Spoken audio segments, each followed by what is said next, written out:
We're good? Yep, we're good. Very few times in life an opportunity strikes to do something great. When you think of the 80s, what rock star do you think of? Axl Rose? Vince Neil. I think Bret Michaels. The man with 3 hits, 3 Titan songs in a 2-year span that has carried him his entire life. Poison is the name of the game. Bret Michaels comes from the band Poison, and today we are going to be talking about a love show. Dare I say, the greatest love show of all time. People talk about The Bachelor. Boo. People talk about The Bachelorette. Boo. Right now we have shows like The Button on YouTube where it's dating shows. Boo. Bored. The early 2000s gave us amazing shows. One being Rock of Love with Bret Michaels. I expected applause. Bret Michaels, a hero to some, a hero to many. You might remember him from the 1986 album, Look What the Cat Dragged In, with their one popular song off that album, which I'm pretty sure was Talk Dirty to Me. And followed up with that weird album where there's like a leopard chick on it that looks really cool from 1988, 2 years later, which gives us the 2 other great songs, one being Nothing But a Good Time, and of course, Every Rose Has Its Thorn. I remember recording this show on like TiVo or DVR back in the day. Me and my sister were obsessed with it. It was so funny. But for the life of me, I could not remember almost anything about it besides some of the classics. But it got me thinking, we should talk about today Rock of Love Season 1 and do a breakdown beat by beat. You know, we've done it with other shows. Secret Lives of Mormon Wives, Gypsy Rose, and that clown has another season. It's airing right now. And I want Bret Michaels, who I'm pretty sure is like 87 years old now. He has diabetes. He's gone through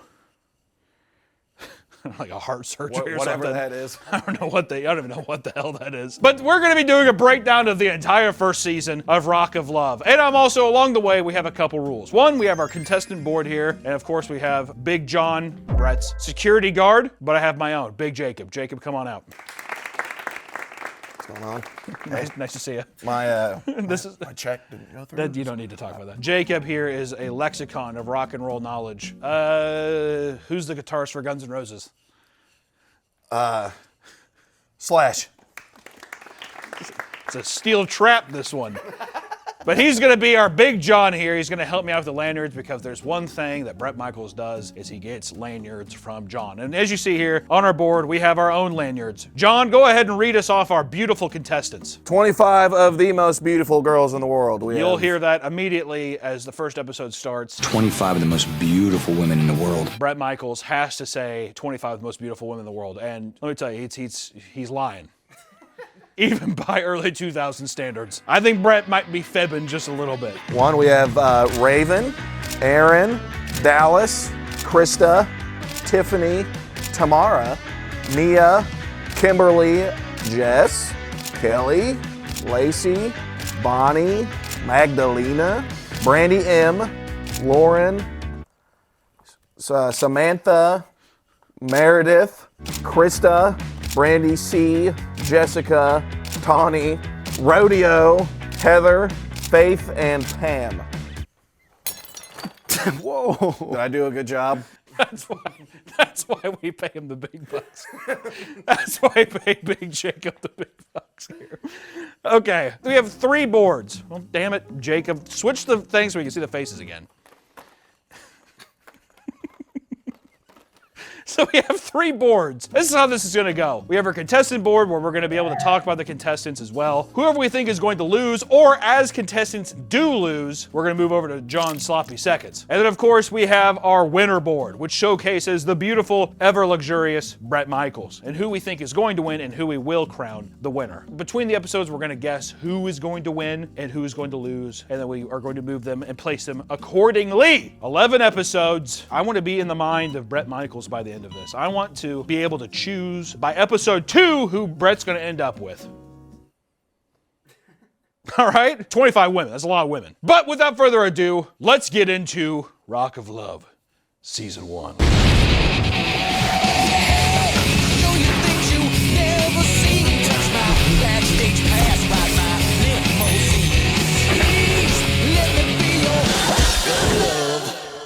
It's the early 2000s, so it's all about looks. Still is. Well, they say that it's not, but back then it was just very in your face. You're hot, you're staying, or you're ugly, please leave. Not even please, get the fuck out. So I have to choose 3 people here who I think are going to stay. It's odd, they all kind of look the exact same. I don't know if you guys are getting that as well. You know what, already I'm getting a big Faith vibe. Maybe, I don't know. I don't know. It's like all like early 2000s fake plastic trash. I guess I'll say Heather. She looks like she would be in early 2000s porn. So that's got to be worth.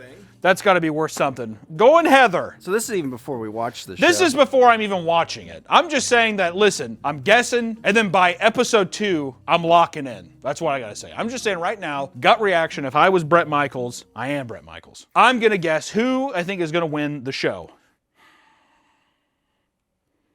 They're all revolting. You know what I'll say? I'm gonna say another one, Brandy. Brandy Mahoney. I don't know about the last name, like Brandy Macaroni. She kind of looks like she has like that early 2000s like that look. It's kind of, once again, I feel like in the early 2000s it was all just like you would want to look like you're in a porno. She also kind of has like a weird, like if Avril Lavigne was like white trash, and like maybe Bret Michaels would like that. So we're doing that. And last, but I gotta just be fast with this. I'm gonna say for now, you know what, Tamara, because she looks crazy as shit here, but she's also super hot. These are my 3 people who I think are going to win based off this, but I can change it, all right? I have until episode 2. So without further ado, let's get into episode 1. Which episode 1 of Rock of Love, you see the people show up, all the beautiful women show up. It's very stereotypical of any other dating show. All the girls arrive. You hear little blurbs about all the girls, you know. It's so surface level shit. Usually all of them are just like, oh my God, I love Poison and Bret Michaels. I'm so in love with Bret Michaels. I used to like kiss the album and spoon it all the time. Mind you, this is 25 years after Bret Michaels has had a hit, okay? I just want to put that out there. I always thought that was a funny thing about this show. This show and Flavor of Love. Inside this Hollywood mansion, 20 women have gathered because they all have one thing in common. It's like both men are severely past their prime. Bret Michaels in this is what, early 40s, mid 40s? I think he's right at 40. He's right at 40. So these are all women who are, I would say the median, which is kind of surprising. I thought they'd be younger. I would say the median is like 30. Yeah, I thought they were going to be like 22. I thought that they would all be like, because there's a couple of contestants that are 22, 23, whatever. I mean, he's a rock star. Right. Right? It's going to happen. But in this one, it's like 30 years old, but goddamn, dude. You look at some of these women, and listen, dude, look at me. Yeah, I'm a sex machine. I'm sex appeal. I get it. I'm attractive. Some of these, don't look at my boots. Some of these women, like immediately starting off, my girl Heather here, who I did pick up, didn't realize this, 32. Yeesh. I would have expected that. I thought she was her 40s. Hot dog skin. Back when tanning was really big. You don't hear much about people tanning anymore, do you? Gives you cancer. Fun. So the first episode, Bret Michaels keeps repeating 25 beautiful women. 25 of the most beautiful women in the world. We got 25 hot women. 25 more beautiful women in one place. 25 of the most hottest women. He says it so much that you would think that they had him do multiple takes of the first line, and they just kept all of them.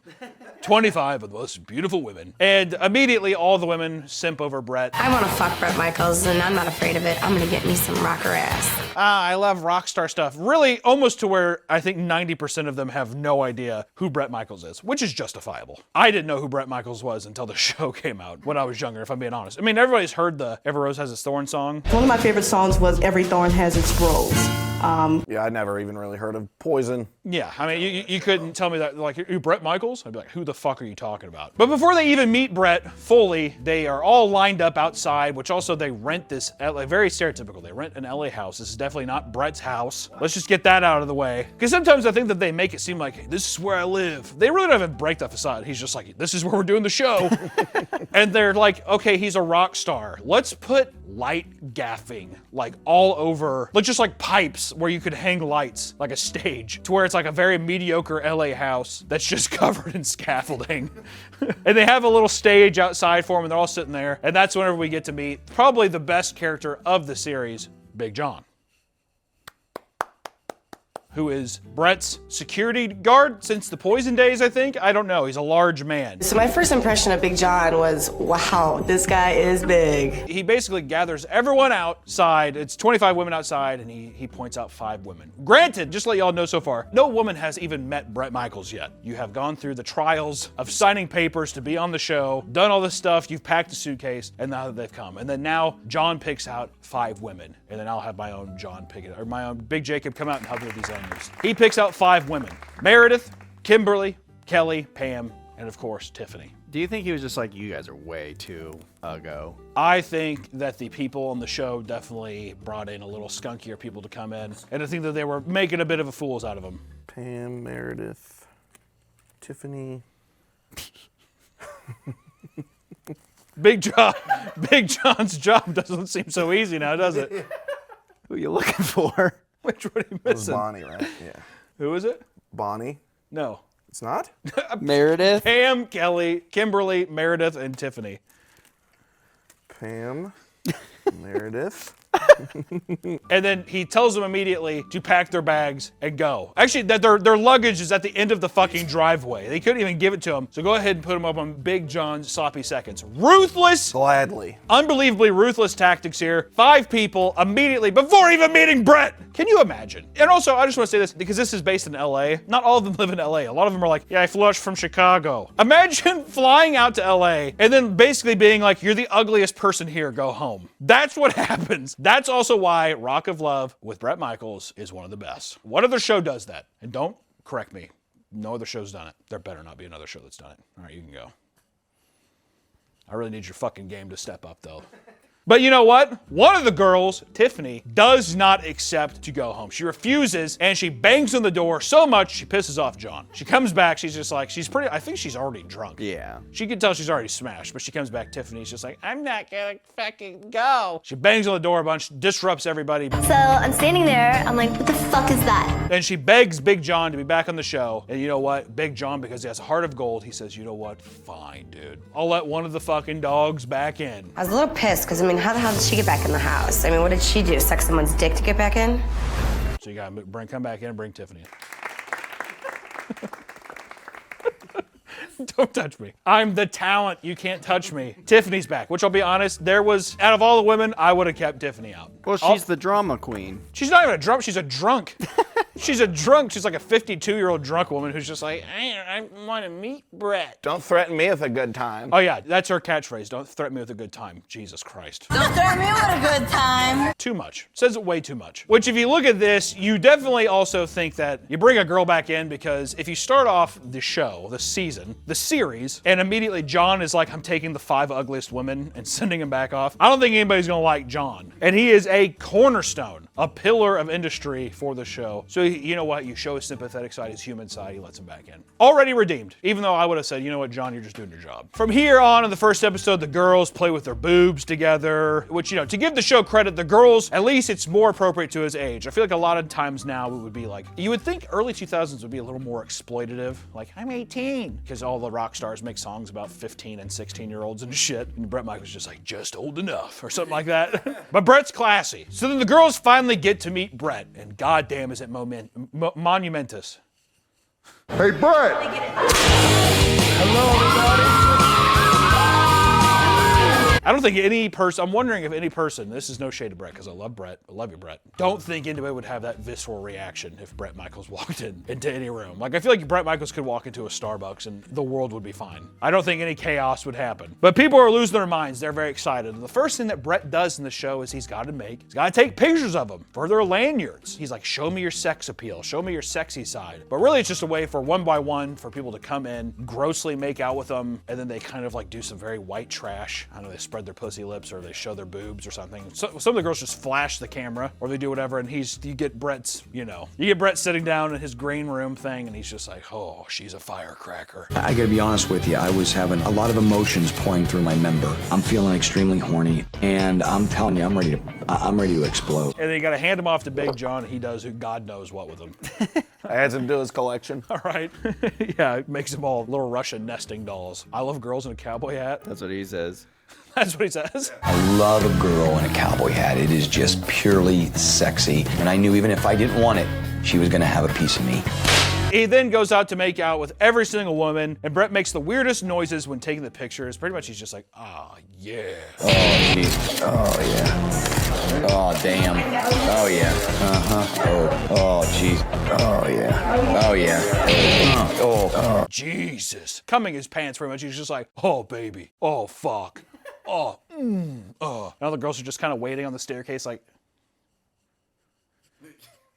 you know, wow, I wouldn't have done that. I'm not that trashy and desperate. I hope Brett notices. And then they go up and like, spread their asshole open. I'm one of the classy girls. But one of the girls, Heather, fucking from the 3 already. Heather, who I have deemed already a winner. She tries to impress Brett by flashing her tits, which let me tell you something. Don't remember that from the show. Why it felt so weird is because if you watch the show on Amazon Prime, which it is on Prime, it's all totally uncensored. So you get to see her tits, which is really weird because they'll like cover middle fingers and stuff that wasn't, that was censored before, maybe the broadcast or something, or some words might be censored, but full on tits, ass, all that stuff. Back then they're definitely like, oh, just do it. You know, it'll be censored. Brett will like you more.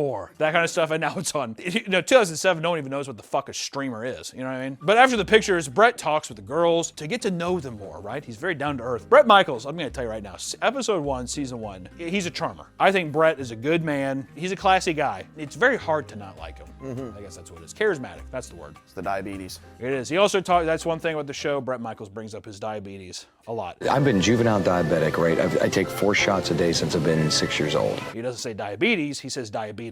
And it's obnoxious every time. Yeah, I got weird diabetes. I'm acting up. They'll be doing a challenge. I have to sit down. I have diabetes.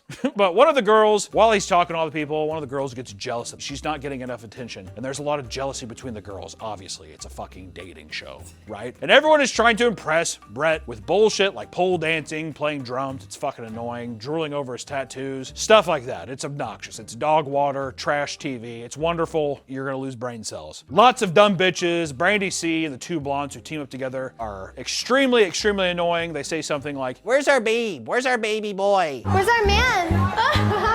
Where's our baby boy? And they chase after Brett.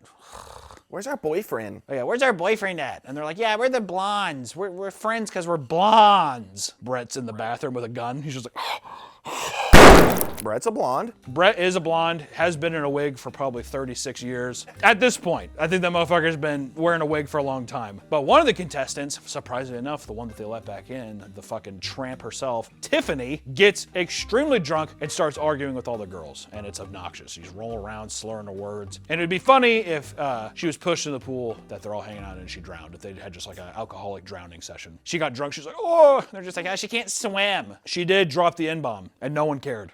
Oh, yeah. What? Hey, that's not a nice word. Oh, yeah, it is. That's 2007. All right. Transformers was getting ready to come out. Shia probably could have dropped one of the bombs then, but no one would have mattered. As long as him and Bumblebee saved the day, I think Shia could have dropped one too. But this is where Tiffany starts grinding on Brett, and it's just gross. She beat my penis to a pulp, and it was a dry beating. What are they doing? My boy? I love this show so far because none of it is sexy. It's all supposed to be sex appeal. And it's like, living the rock star status and seeing which girl is going to get Brett's heart, but it's just disgusting. I mean, it's a fucking body horror show, if anything. And I think that Big John, even by this point, knows that he made a mistake letting Tiffany back in. But the cuts to Brett are funny because Brett will be making out with Brandy. I mean, when they make out too, it's like they quiet every other sound. They really amplify like the...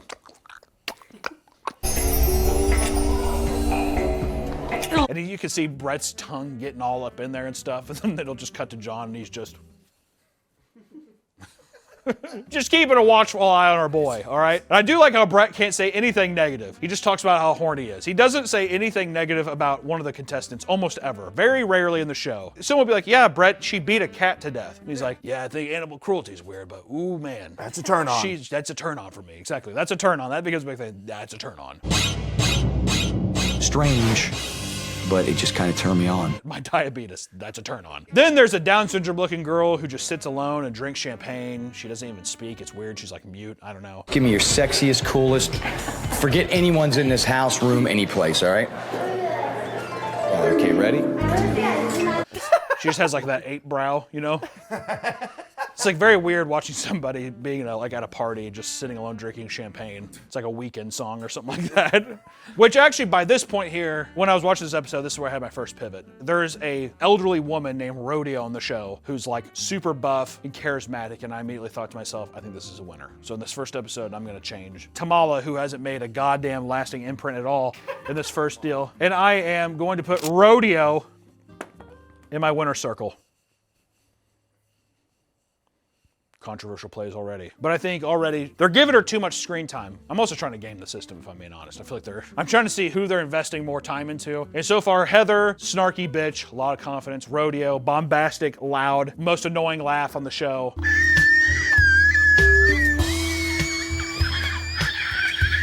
MILF. And I'll say it, MILF. I will say it. And during the elimination rounds, Brett comes out in a duster, and how it works is the whole episode, he gets to know who people are, and then now we're at the end, where Brett and Big John stand there, and he has to hand out stage pass lanyards to see who's gonna stay instead of roses. It's very nice. And I'll tell you something, looking at the set, the show just feels, it's so cheap. Like, maybe in the early 2000s when people were like, oh, this is a show, and like, I can't make that, so it feels fancier than what it is. But my God, it feels like there's no way any money went into the show, except maybe just paying Brett, just to use his name. I don't know. So what I'm gonna do here is, Big Jacob, come back. These are our ladies who didn't make the fucking cut. Go ahead and take off Krista, Raven, Jessica, Lauren, and Bonnie. Get them out. Big John, you get to eat. Jacob, this is how you're eating. And as a surprising turn of events, which definitely felt like a producer edit, he gave Tiffany a pass. And that's just because they're like, this bitch is gonna be sloppy drunk every episode. So they kept Tiffany. I can't believe it. I cannot believe it. I'm gonna put him up there, Big Jacob. Let's see what you, let's see what I can get here. Little Mick Pick 2 or whatever. Come on here, man. Which one of the tramps is Big John taking to bed tonight? Thinking Kelly might look good. Kelly's a lucky woman. Show us Kelly. Go ahead and put that around your neck. Wear that one. Wear that with pride. You bagged yourself a good one, Big Jacob. He's got my heart. Which is just such a weird humiliation ritual if you think about it. He has you come down, he's known you for a day, hours, if that. And then he gives you a lanyard and he basically has you, he's like, will you come down here? And he like, gives him a hug and he's just like, okay, bye. And you're supposed to say, but it just feels like such a humiliation kink. But we move on to episode 2, which I think I'm still happy with this. Actually, if anything, you know what? I'm gonna move Brandy out. By the end of this episode, I need to lock in. And I will say, I think a person that I want to keep, that they keep showing, that's also a bitch, that's friends with Heather, is Lacey. She looks evil. Fuck. Lacey looks evil. She looks like, I don't know, she just looks like a fucking gargoyle or something. Why is she on the winner's circle? Because listen, I'm just saying, I think this is who Brett's gonna win. I'm not saying that I'm like, oh, I'm a big fan. They're all dogs. I'm just saying she's getting a lot of screen time. I'm hedging my bets, dude. All right? They're showing her a lot. Lacey's talking a lot of shit. She has confidence, dude. I think Brett's gonna like that. You can't get into the Rock and Roll Hall of Fame without breaking a couple eggs. Is he even in the Rock and Roll Hall of Fame? No. The way you said no there. Like, there's no way. This video is sponsored by Fume, the leaders in flavored air. We are human, which means we all have habits we need to break. But breaking them can be hard. So why don't you let Fume help? Fume is not a vape. It's not an e-cig, it's just flavored air. And on top of that, Fume is an award-winning device that helps start the path towards being free from bad habits. You can use Fume anywhere. There's no vapor, no nicotine, and no toxic chemicals. Plus, they have tasty flavors like crisp mint, spearmint ice, and cinnamon heart to keep your company while you're building better habits. Fume is also there for you when you're feeling anxious, and you can calm down with the satisfying snaps and clicks of the device whenever you need to. Fume has already helped over 300,000 people build better habits. Try Fume today. And if you order the Journey Pack, now using my code PAPAMEAT, you'll get a free Fume topper, an awesome accessory to help level up your experience. Go to tryfume.com/PAPAMEAT or scan the QR code on screen. Thank you, Fume, for sponsoring the video, and back to the video. Episode 2! All the ladies start waking up at like around 3 p.m. because every episode they give these people alcohol poisoning. I don't know how these 30-year-olds are living. I have one bad night of drinking now, and I'm like, I'll never drink again. I'm kind of in that mode. Tiffany is passed out on the couch. The show just highlights her being a drunk bitch, really humiliating her. Really, these things are just being like, do you want to look like a clown in this episode, right? Heather overhears Aaron talking about her ex-fiance. See, that's why we have the Apex Predator up here. because I think this is the stallion that's going to go all the way. We'll see. She has an ex-fiance, and they're like, she doesn't really like Brett. Yeah, she's hung up. she's with somebody. She's with somebody right now, you know. And then Aaron's like, hey, it's not really with somebody if we're broken up. So, and all the girls start drinking immediately when they wake up. My liver hurt watching the show. It's so much drinking. It must make me. I almost want to drink now. Fuck. Do I have anything? I probably do. The girls start playing really shitty music on cheap music equipment. Like they basically went to Walmart and they have like a kit. I think they have some music sponsors. I think one of them is definitely Fender. Like Fender sponsored this show because they have like Fender guitars and they hand them out as like gifts later. But Lacey, once again, that's why I moved her over. She's like, I want to show Brett that I'm like a musician. Because then this is what I'm thinking too. Big brain plan. She's gonna sabotage everybody because she sees getting in with Brett, maybe sucking Brett off. She gets a record deal. That's why Lacey, I think she's got that dog in her. Also, Bret Michaels has a song that I hate every bone in your body except mine. Legitimately a song he has. Check it out. 2000s, it's terrible. Anyways, Jesus Christ, I'm like going up to Brett shows up and he's like, oh man, look at these. He's like, I think I have to interject and play with them. And he plays and it's fucking horrible. I mean, it's like watching a scene of like One Flew Over the Cuckoo's Nest or something. Geriatric maniacs just hanging around. They're like, because everyone's drunk again immediately. Oh yeah, then I got my eye on Jess for the first time really. And I'd have to say, easily, Jess is the most attractive person on the show, which made me think immediately that there's no way Rodeo could compete. What? She got the cowboy hat. Brett loves a girl in a cowboy hat. This is my personal pick. I'm like, Jess, marry me. Yeah, she's pretty hot. All right? She's got that scene, like that white trash scene, like trailer park vibe, early 2000s snake bite, kind of like verb the noun band aesthetic. I fuck with it, and I'm feeling pretty happy with this so far. But basically, Jess turns Lacey away, and then, see, now we're getting a little cat fight between Lacey and Jess, and I like that. All right? Lacey's kind of can't say that, gonna get demonetized. Lacey's like a super annoying bitch, and Jess is not dealing with it. She's my queen, and I love her, and I want her to win. Which, that's when Lacey basically drags Jess into the pool, and I'm very surprised that they were able to do that, or, you know, whatever. But that's when Big John finally delivers a letter to the ladies from Brett talking about the next challenge. And every time that he delivers a letter to the girls, it's like a song. It's like a poem that they have to read, but it's all, there's like notes. It's in front of sheet music, so it's weird. But basically, yeah, Big John hands off the letter. You can tell he's eyeballing his prey a little bit. He's hedging his own bets during that thing. All right, ladies, good luck, but hey, the losers, keep your chin up. He's got his own agenda. He does. But the challenge at hand is phone sex. I need a love who can get on the phone, get me hot, and give me a good time. Because, you know, he has Talk Dirty to Me as a song. You've heard that song, right? Can't play it. He'll copyright the shit out of it, but still. Which, another drinking game to do during the show is take a shot every time Tiffany says, don't threaten me with a good time. Don't threaten me with a good time. Oh, no. You'll die of alcohol poisoning. Brett shows up in his pajamas for some reason. I don't know why he has to. I guess it's supposed to be like, oh, because it's like when I'm on the road and I'm on the tour, I need to have some girl that can like get me riled up from the road. As if he's not cheating on every wife he has in every city with some like lot lizard. I think this is the one scene in the whole show where he has no bandana or hat or anything. Okay, maybe. All right, but you don't dock points on the king for that. I'm just saying it's real hair.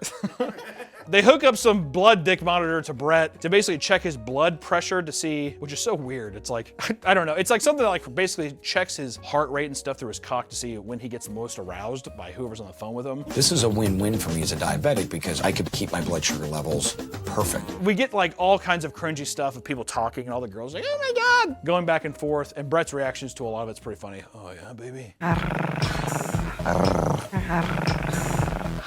Oh fuck! Brett was just made for this show. Oh yeah. There's no humiliation to him. He's just like, oh, fuck, you sure?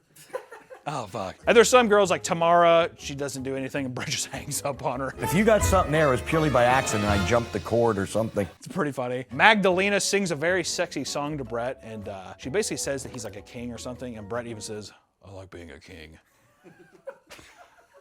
I'll treat you like a king. I like being a king. Rodeo knows how to handle a phone, which kind of made me want to switch it back. Fuck, I'm gonna do it. Rodeo's making all the right moves, and Lacey's being a bit too aggressive to where I think Brett's gonna notice that she's a problem. Rodeo's sitting there basically coming on the phone. It's like watching an old woman do that. It's just, I don't know. And yeah, Brett's just like, oh, fuck. Yeah.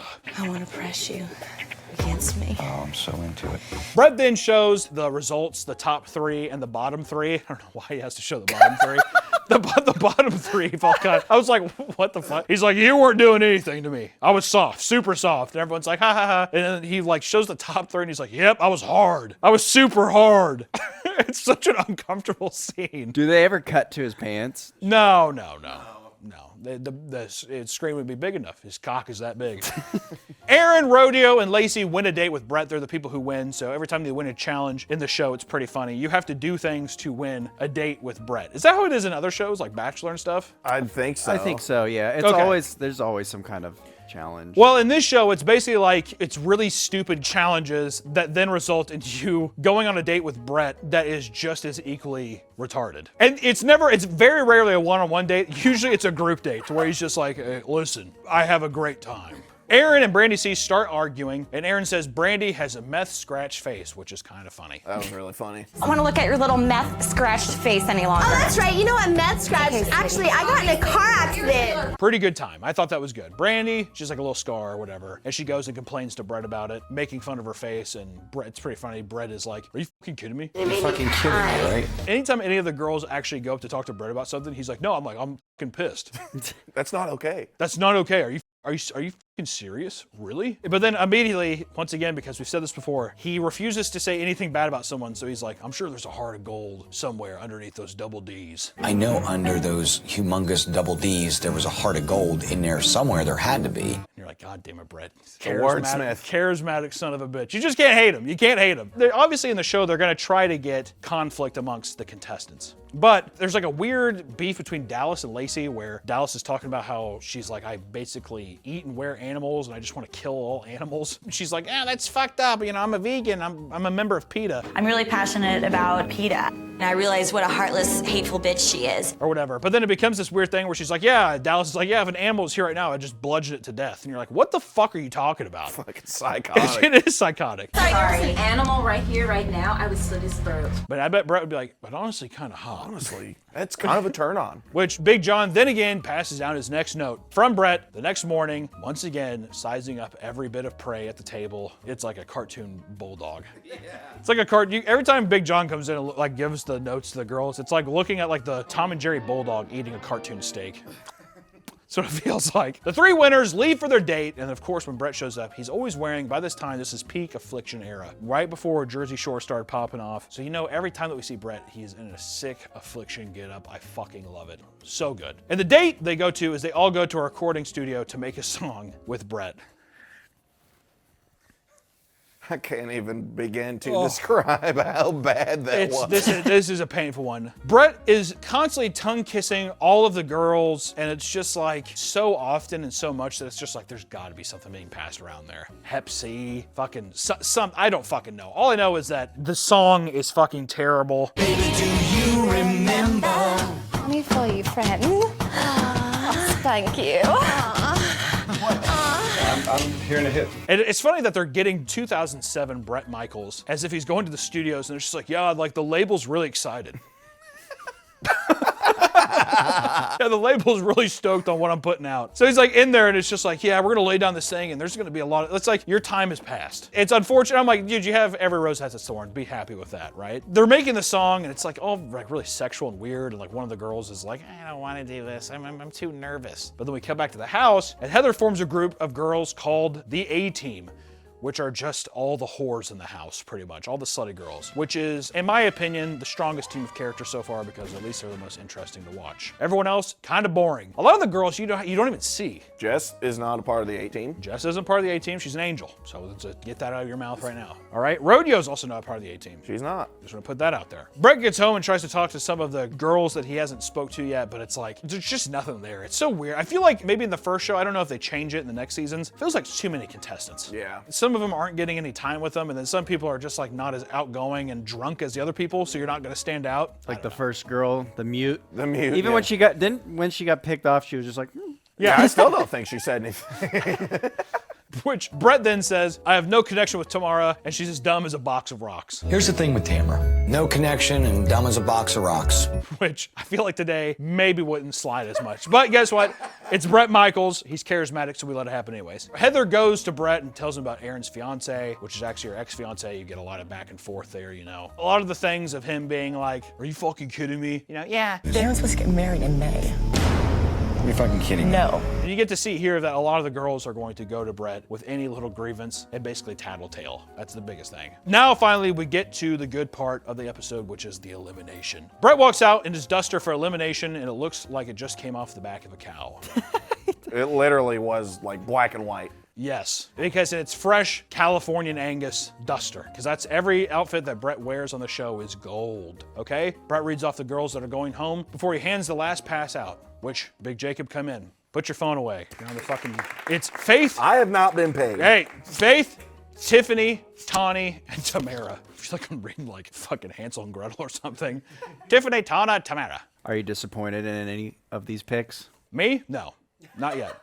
Because there's too many people early on. It's like you don't give a shit enough, you know? There's no stakes yet, really. Wait, Tiffany got killed? My winner, yeah, Tiffany did, the drunk. She got killed. She got threatened with a good time. Yeah, Big John. I'm pretty sure that also Brett in the episode, he also gets pissed off and he's like, where have I heard that before? You know, oh, it was on the phone sex thing. Really? Don't threaten me with a good time.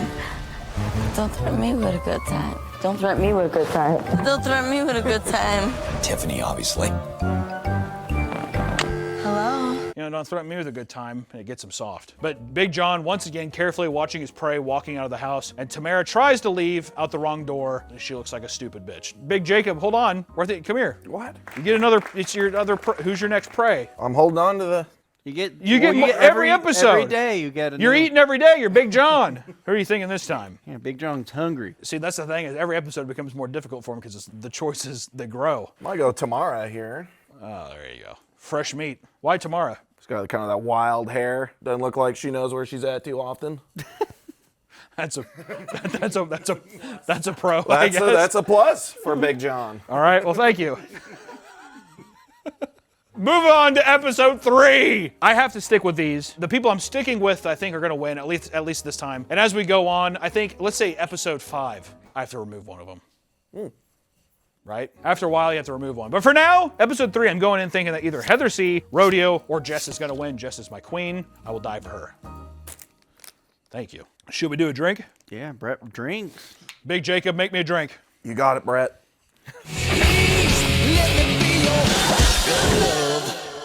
All right, episode 3. I'm locking in Heather, Rodeo, and Jess as my winners. I'm curious to see. I'm still on the fence, though. I love Jess, but also Heather so far in both of these episodes has been a bit of an alpha, if I'm being honest. All right, and Rodeo's already won a competition. I don't know. The next morning, Big John hands out a note from Brett. We're gonna say that a lot, I feel like. Which the challenge this time for this race is dirt bike racing. 3 teams of 4, and whichever team wins gets to go on a date with Brett.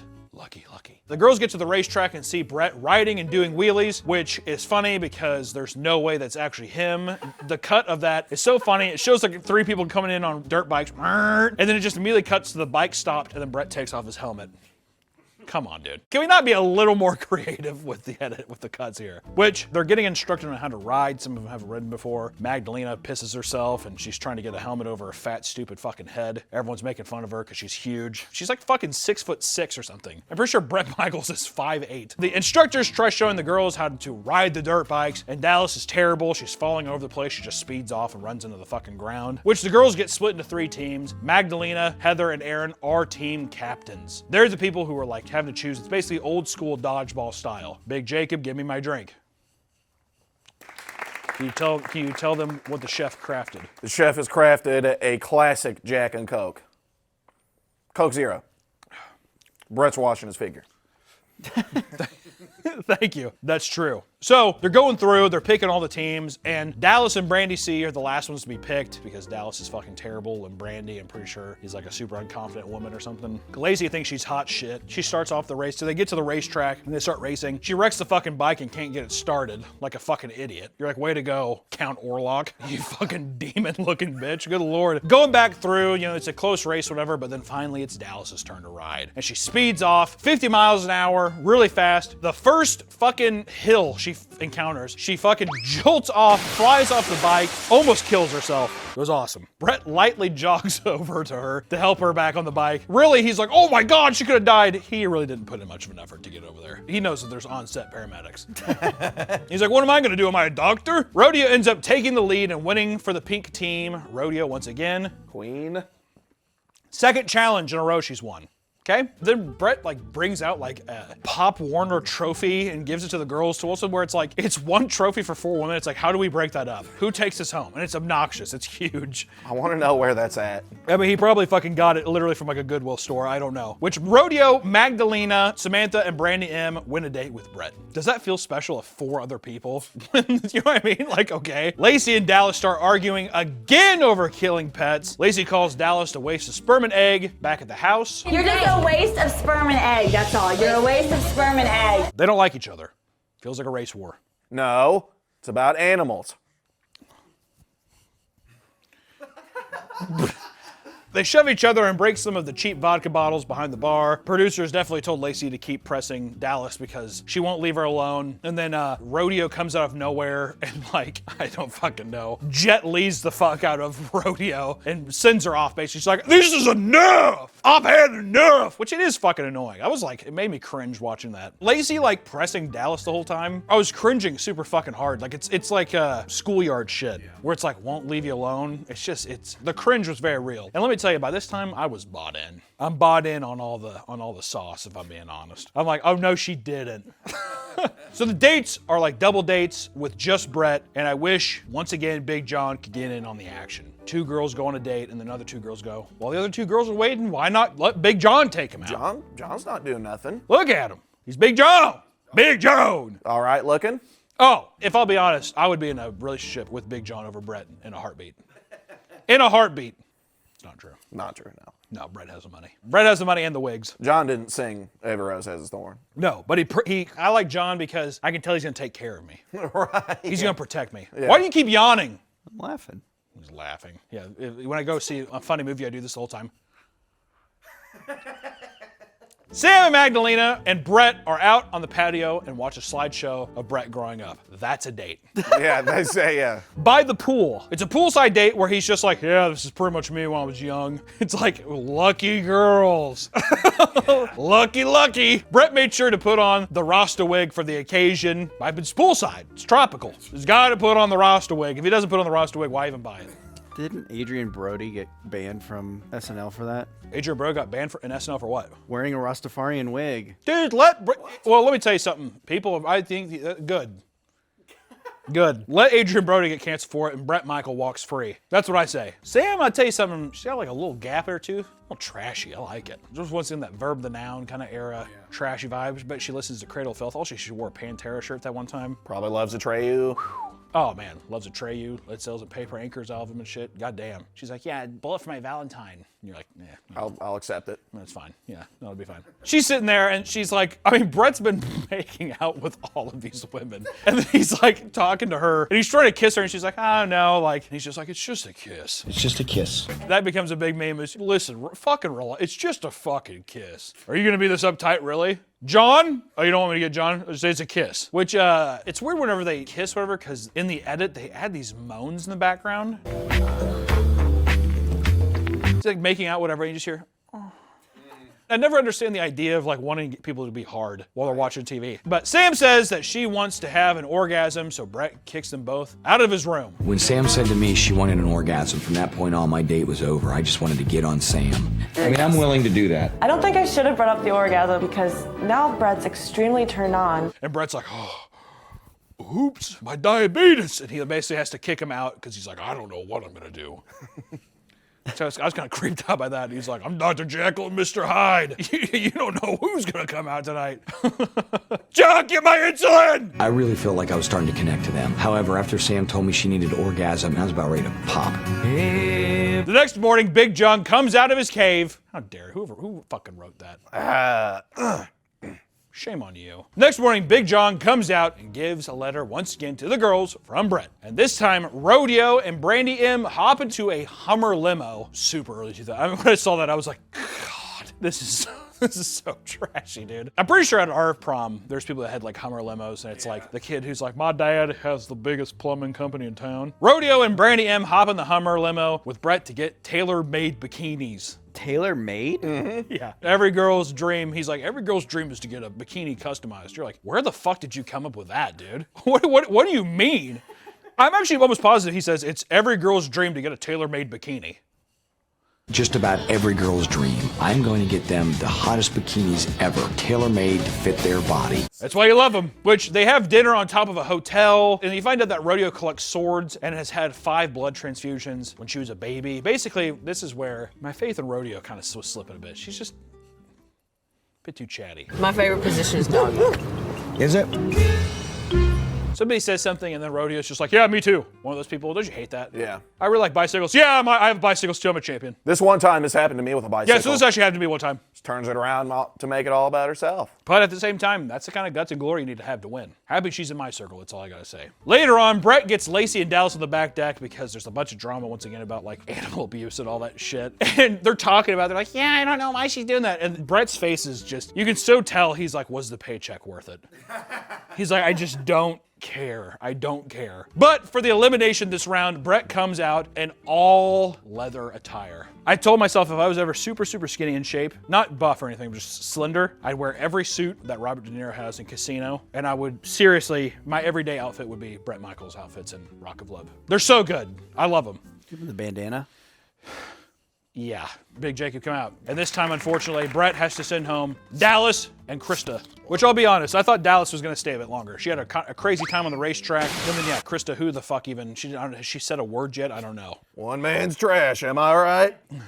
Whenever Dallas leaves too, she just fucking leaves. She is the only honest response in this whole thing is she walks out and Brett's like, what, not even a hug? No hug? You're like, dude, fuck off. What are you talking about, man? Looks like Big Jacob already picked his girl. I think I'm gonna keep Dallas. Whoa! Oh wait, Dallas got killed? Stop saying killed. She was eliminated. I just was talking about it. She was, this. what the fuck are you talking about? Why don't you take a nap or have a fucking glass of apple juice and get back down to earth with us, dude? God damn. God damn, that Jack's fighting me a little bit today. I haven't had anything to eat. You really are a little apex predator, aren't you? I'm eating. He's a little vulture. He's like freshly killed. Freshly killed it. Also, I like how in the end of the episode, he's just like, well, we all just fucking have a brewski, huh? Because he's at the end, he's always like, come on, ladies, at the end. And they're all drinking, and it's definitely like Busch Light or something, but they have to wrap it in Brett's Brew. I want a can of Brett's Brew. Dude, if anybody is seriously out there, we probably have enough of this push now. If anybody was a staff member on Rock of Love and they have a Brett's Brew can, I just send it to me. I'd love it. Please. I would cherish it forever. Also, just want to point this out. We're almost halfway through the season here. All 3 of my picks are still here. But anyways, on to episode 4. All right, episode 4, which everyone starts getting fucked up again after the elimination. I cannot tell you enough how much alcohol is consumed in the show. And right off the top of the episode, Rodeo starts breaking down out of nowhere about missing her son. You've been gone for 3 days. 2 Very days. ugly cry. Well, not only a very ugly cry, it's like she's so buff that when she cries, you see like every vein in her body, and she's like, I don't know what's it. You're like, hey, eat a few more chalupas and then start crying, dude, all right? We need a little more. It's like watching Jack Skellington or some shit cry. It is haunting. I don't know. Did you ever watch that Gargoyle show on Disney? Oh, I fucking love gargoyles. I used to have the toys. You know, it's Keith David. Oh, what? Yeah. That's Keith David as the main voice. The black guy in The Thing and They Live and shit. Yeah. I love Keith David. That's awesome. I don't know why I thought of that. I think it's just because I was thinking of a gargoyle. But Brett understands Rodeo because he has 2 girls, and of course, he has diabetes. Brandy C is laying down outside Brett's room because she's trying to get in, which Big John happily stumbles upon. Big John's kind of pissed. He's like, what the fuck are you doing? I love that part. What are you doing? She's like, I'm just trying to meet Brett. What the fuck are you doing? Waiting to see Brett. Fucking creepy, man. And I love the mid-2000s. Bret Michaels band in the MySpace band font on his bedroom door. On his bedroom door, it's like red doors, and it's like, it's just such a relic, dude. Take me back. Like, just fucking take me back. Just when I was younger, man. It's classic. It is classic. Dude, every time you go to your MySpace page and a song would immediately play. That's what I thought was sick. I wish that they would still do that somehow. The song that I had on my MySpace page was Determined, Mudvayne. Good song. Not Bret Michaels. No, I'm just giving it brevity for a second because letting people take that in. Not a Bret Michaels song? Well, What was your MySpace theme? I think it was Cthulhu or something. It was Cthulhu, or it was like some other like horror thing like that. I can't remember. I had 4 friends on MySpace. Tom was one of them. Mm-hmm. I shared on MySpace with my brother and Joey. It's cool, man. That's awesome. Brandy starts crying. Okay. I don't know how I'm supposed to. You have anything else you want to say there? Or is that, okay. That's about it. All right. Brandy starts crying, and Big John says she's not getting into Brett's room. I love that. This is when, once again, I mean, Big John's always been a fan favorite of mine, but I just want to say this solidified it. He's a bodyguard. You're not getting in. You're not getting in. The next morning, everyone wakes up to Brett fake playing a harmonica, which is pretty fun. He's sitting there. He's putting my entire life on it that he is not playing this harmonica.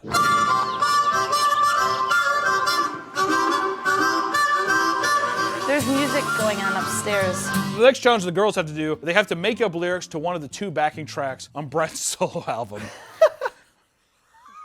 Oh, God. It's, first off, I like how the show is just presenting like, making a song is easy. Once again, it's just like a humiliation ritual after another. And there's 5 teams of 2 people, so it's 5 teams of 2. We get through and Rodeo's lyrics are super fucking odd. Like, I want to watch the kids play under a rainbow of never-ending love. Our kids play under a rainbow. She was stoked about that. And she's like, yeah, because me and Brett have kids. I think I know who I'm getting rid of in episode 5. It's too much. It's too much. Also, too much motherly stuff. There's too much wild stuff going on. And Brett, yeah, he has kids, never talks about them. Nope. Never talks about them. So I think when Rodeo's like, yeah, I love my kids, I think Brett's like rolling his eyes. Cool, dude. Dead meme. Hey, God, all the songs are just fucking terrible. Like, not even in a funny way. It's like grating. From complete darkness, I am the light. Yeah. The show is very rewarding in a lot of ways. It gets you hooked, but then it really, I mean, like death by 1,000, like, you know, needle pricks or whatever. What am I thinking? What am I thinking? What is that? Death by what? 1,000 cuts. I think needle pricks is cool too, but Jess and Brandy are like, once again, dude, Jess just became my love, my muse, my flame. Don't tell my wife. They like are treating it more as a joke, or they're just like, we're just gonna have fun with it. And they unironically have the best song and performance at the end.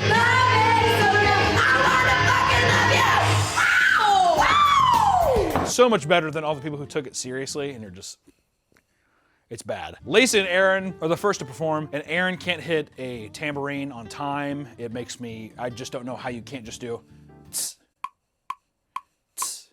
You just bop your foot. Tss, tss. But it's a different fucking time. It's signature. I don't know. Like, why would they give them guitars to play? They don't know how to play guitars. So people are just holding guitars, and you're like, what the fuck are you doing? Rodeo won't shut the fuck up about her kids. It's really annoying. And Brett questions if Magdalena is a drag queen. Magdalena sings.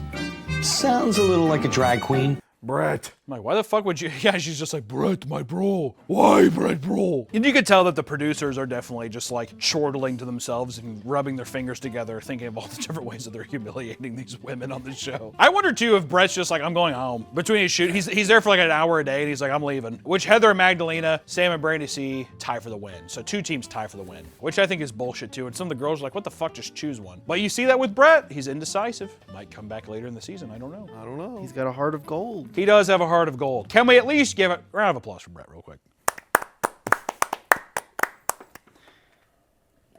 Why are we giving applause? And like a broken record that night, because Brett. That's why we did. Like a broken record that night, Rodeo's crying again about her kids. It's like, dude, you've been gone for 3 days. 3 days, bro. I can't handle it without my kid. Like, you crazy old bitch. Good Lord, dude. Brett is always on double dates with the girls. It's pretty funny. He's like never alone with anybody. He's always just like, you and you, come on. Brett gives Heather and Magdalena Chinese Fender guitars on their date. These are definitely knockoffs. They're not real. They look cheap. They're like, cool. I'm never gonna play this in my life. Awesome. They get back from the date and Brett is completely trashed, telling Heather to get her tits out and smash a guitar, which is very, very pog of Brett to do. And she does. They're naked. It's fucking chaotic. It's one of those things where, as a cameraman, I don't know how you sit there and are you just like, once again, none of it's sexy. It's just like, yeah, someone's naked, but you're just like, yeah, I don't know. At least they didn't smash the Chinese Fender guitars. What would a Chinese Fender be called? Chinder. I hate the smirk that you had on that, because I can't see his eyes, I could just see his mouth, so I just saw Chinder. And it was like the screen was blocking it, so Chinder. But that night, Brett may or may not have fucked Lacey and Brandy C in the same night. He was trashed. He was trashed. And he even says, I'm only human, damn it. I'm only human, damn it. Real cute. The next day, the other girls are pissed that, they're like, did you fuck Brett? And she's like, I can or cannot confirm it. Just say yes. Yeah. What the fuck? But Sam and Brandy C find out that their date is riding horses with Brett on his ranch. Because Brett also owns a ranch in LA. Sure. Yeah, Brett owns land. Sure. Yeah, I mean, can you fucking imagine that? Yeah, every rose has its thorns carried me this far. That gravy train only goes so far. Yeah. But it's a good gravy train to be on. I'll give him that. That was my wig. Okay. Rodeo's devastated because that was her dream date with Brett. And she's like, that was what I wanted to do with my date with Brett. My dream date with him was to ride on a horse in his land. Me and my kids and Brett. She starts fucking crying again. You're like, God damn, Rodeo. You know what? I'm already moving her off. I'm moving off before episode 5. I don't think she's going to be gone yet, but still. Actually, you know what? Here, move that out of the edit. I'll keep it up. I'm conflicted. Brandy C, just to throw this out, Brandy C's horse that she's riding looks borderline retarded. Just going to put that out there. Keeps dipping his hoof in the water. I have my own horses, and let me tell you, my horses don't do that. So, there you go. Brett then gives them, it's just weird, he gives them more guitars, more Chinese guitars. It's just one of those things, which once again, every time that a girl's given a guitar, they're like, yeah, cool, a Chinder. It's awesome. Sam is wearing a really sick Harley Davidson t-shirt. It is actually fucking dope. I want that once again. Vintage Harley shirts, they're hard to come by. I need some, please, someone send me some. In 5 or 8 XL. Sam confronts Brett on fucking Lacey. Why would you do that? I thought we were all here. Which I'll tell you what, Sam's become kind of a favorite of mine. I don't know why, the Pantera shirt got me. It was really the Pantera shirt, and then ever since then, she's grown on me. More so, she seems like an actual human being and not just a drunk slob all the time, so that's nice. But she's just like, hey, Brett, why would you fuck Lacey? And Brett explains that he also had trust issues. Started telling her, just things that had happened in my personal life, the reason I have mistrust issues. I think me and Sam are really starting to connect right here. But he's also fucking every girl in the house. He's like, listen, Sam, I have trust issues as well, okay? And she's like, all right, so are you fucking other girls? He's like, yeah, maybe. I don't know, probably, fuck. This kind of ends like a kind of open-ended. Yeah, it's very much, he's like, listen, we could split hairs all day. She's like, it's a yes or no. He's like, tomato. Which, once again, Big Jacob come on in because we're moving into the elimination round of this episode. And this time, Brett's suit is a tiger suit jacket. It's very, very nice. We don't know if it's tiger skin. It's tiger print. Looks like it. He skinned a tiger. Would Brett cheap out? Are you saying? Okay, that's true. If he's already getting fenders from China, you better believe he's getting fucking tiger skin. Yeah. Man. Come on. If you can get a Chinder, can you get a... You can get a tiger. Chiger. Chiger, yeah. Yeah, can I get a Chiger? All right, with a surprise, he has Big John send home Rodeo almost instantaneously. Oh, no. You couldn't even eliminate her yourself. Brett sends her home with dignity. He's basically just like, go see your baby boy. But she's like, I don't know if I want to leave, Brett. Whatever, and he basically walks her out he hasn't walked any girl out to the door. He walks her all the way out the door, gives her a kiss. Go ahead. Put her up on the sloppy seconds board. Oh! Even before it's done! Oh, yeah. You don't even know who's getting done, who else is done, because the next person is Brandy C. He sends Brandy C home, which I will say, Brandy C, no, Rodeo's better. Brandy C has the worst voice in the entire show. It's true. It's like Gypsy Rose. Come on, right? Brett! But you know what? How did I miss it already? Where did it go? I was there. I was there, but I want to hang with him now. It's not gonna happen. Are you marrying the girl or fucking her? Because... Sometimes, man, you don't have any ounce of human. Like you're just like such a deplorable person sometimes. God damn. Brandy C is at home with Every Rose Has Its Thorn playing in the background, of course. I mean, we got the copyright. We might as well have it. Go ahead and take her, put her up. I guess I'll keep her on the wall. Are you still keeping Rodeo? I'm gonna keep Rodeo. That's probably a good call. Yep. She's been around. Yeah, that's true. That's true. Which by this time too, it's funny. At the end of every episode, usually they hand out drinks. This time it's water. He's like, my liver can't handle it. He's like, I need a break from my liver and my diabetes. But we move on to episode 5. So how many girls we got left? 1, 2, 3, 4, 5, 6, 7, 8. 8 girls. This is where I'm saying. This is where, you know what I'll do? Because episode 5 here, we were going to go from 3 to 2. I did not know Rodeo was going to get hit out. So what we're going to do now is, I feel like episode 5, I should commit to 1. You are running out of time to commit. I just feel so personally attached to Jess for no reason. But I feel like the better strategic play is Heather. Also, mind you, we're watching these episodes in between each of these recordings, so that's why it's getting a little progressively a little more drunk. All right? So, who... On my winner board right now, I have Heather and Jess. My heart says Jess, but I feel like strategy says Heather. Jess really hasn't, they're not giving her a lot of screen. I feel like she's gonna get knocked out soon. Was there no one left on the board that you would like to add? No, I can't. From episode 2, I had to, this is my solidify, this is who I think are gonna win. Right. So I need to see which one's gonna lose or leave. Which one do you guys think? I like Jess. You just say it like such a creep, dude. I think it's just because you're hiding on the camera. Also, your last comment of like, were you married him or are you fucking him? I'm going strategy and I'm picking Heather. I hate to say it. Listen, all is fair in love and war, but I think Heather, Jess is too pure. For me, I would be send everybody home. But for Brett, I think Heather is the name of the game right now. So into episode 5.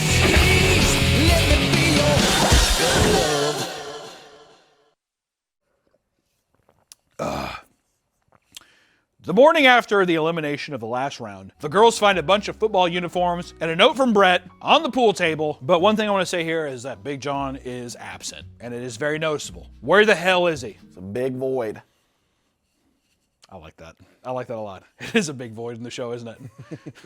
This is the first annual Brett's Mud Ball game. They're gonna do mud football, and Brett is going to be the quarterback, basically. The winning team goes on a date, so the whole thing is like, it's 2 teams pitted against each other, teams of 4. Whichever team wins gets to go on a date with Brett. But the MVP of the team gets a private date with Brett, which will be the first single date of the show, which is more important. The episode does immediately redeem itself when we find out that Big John is the referee. Thank God.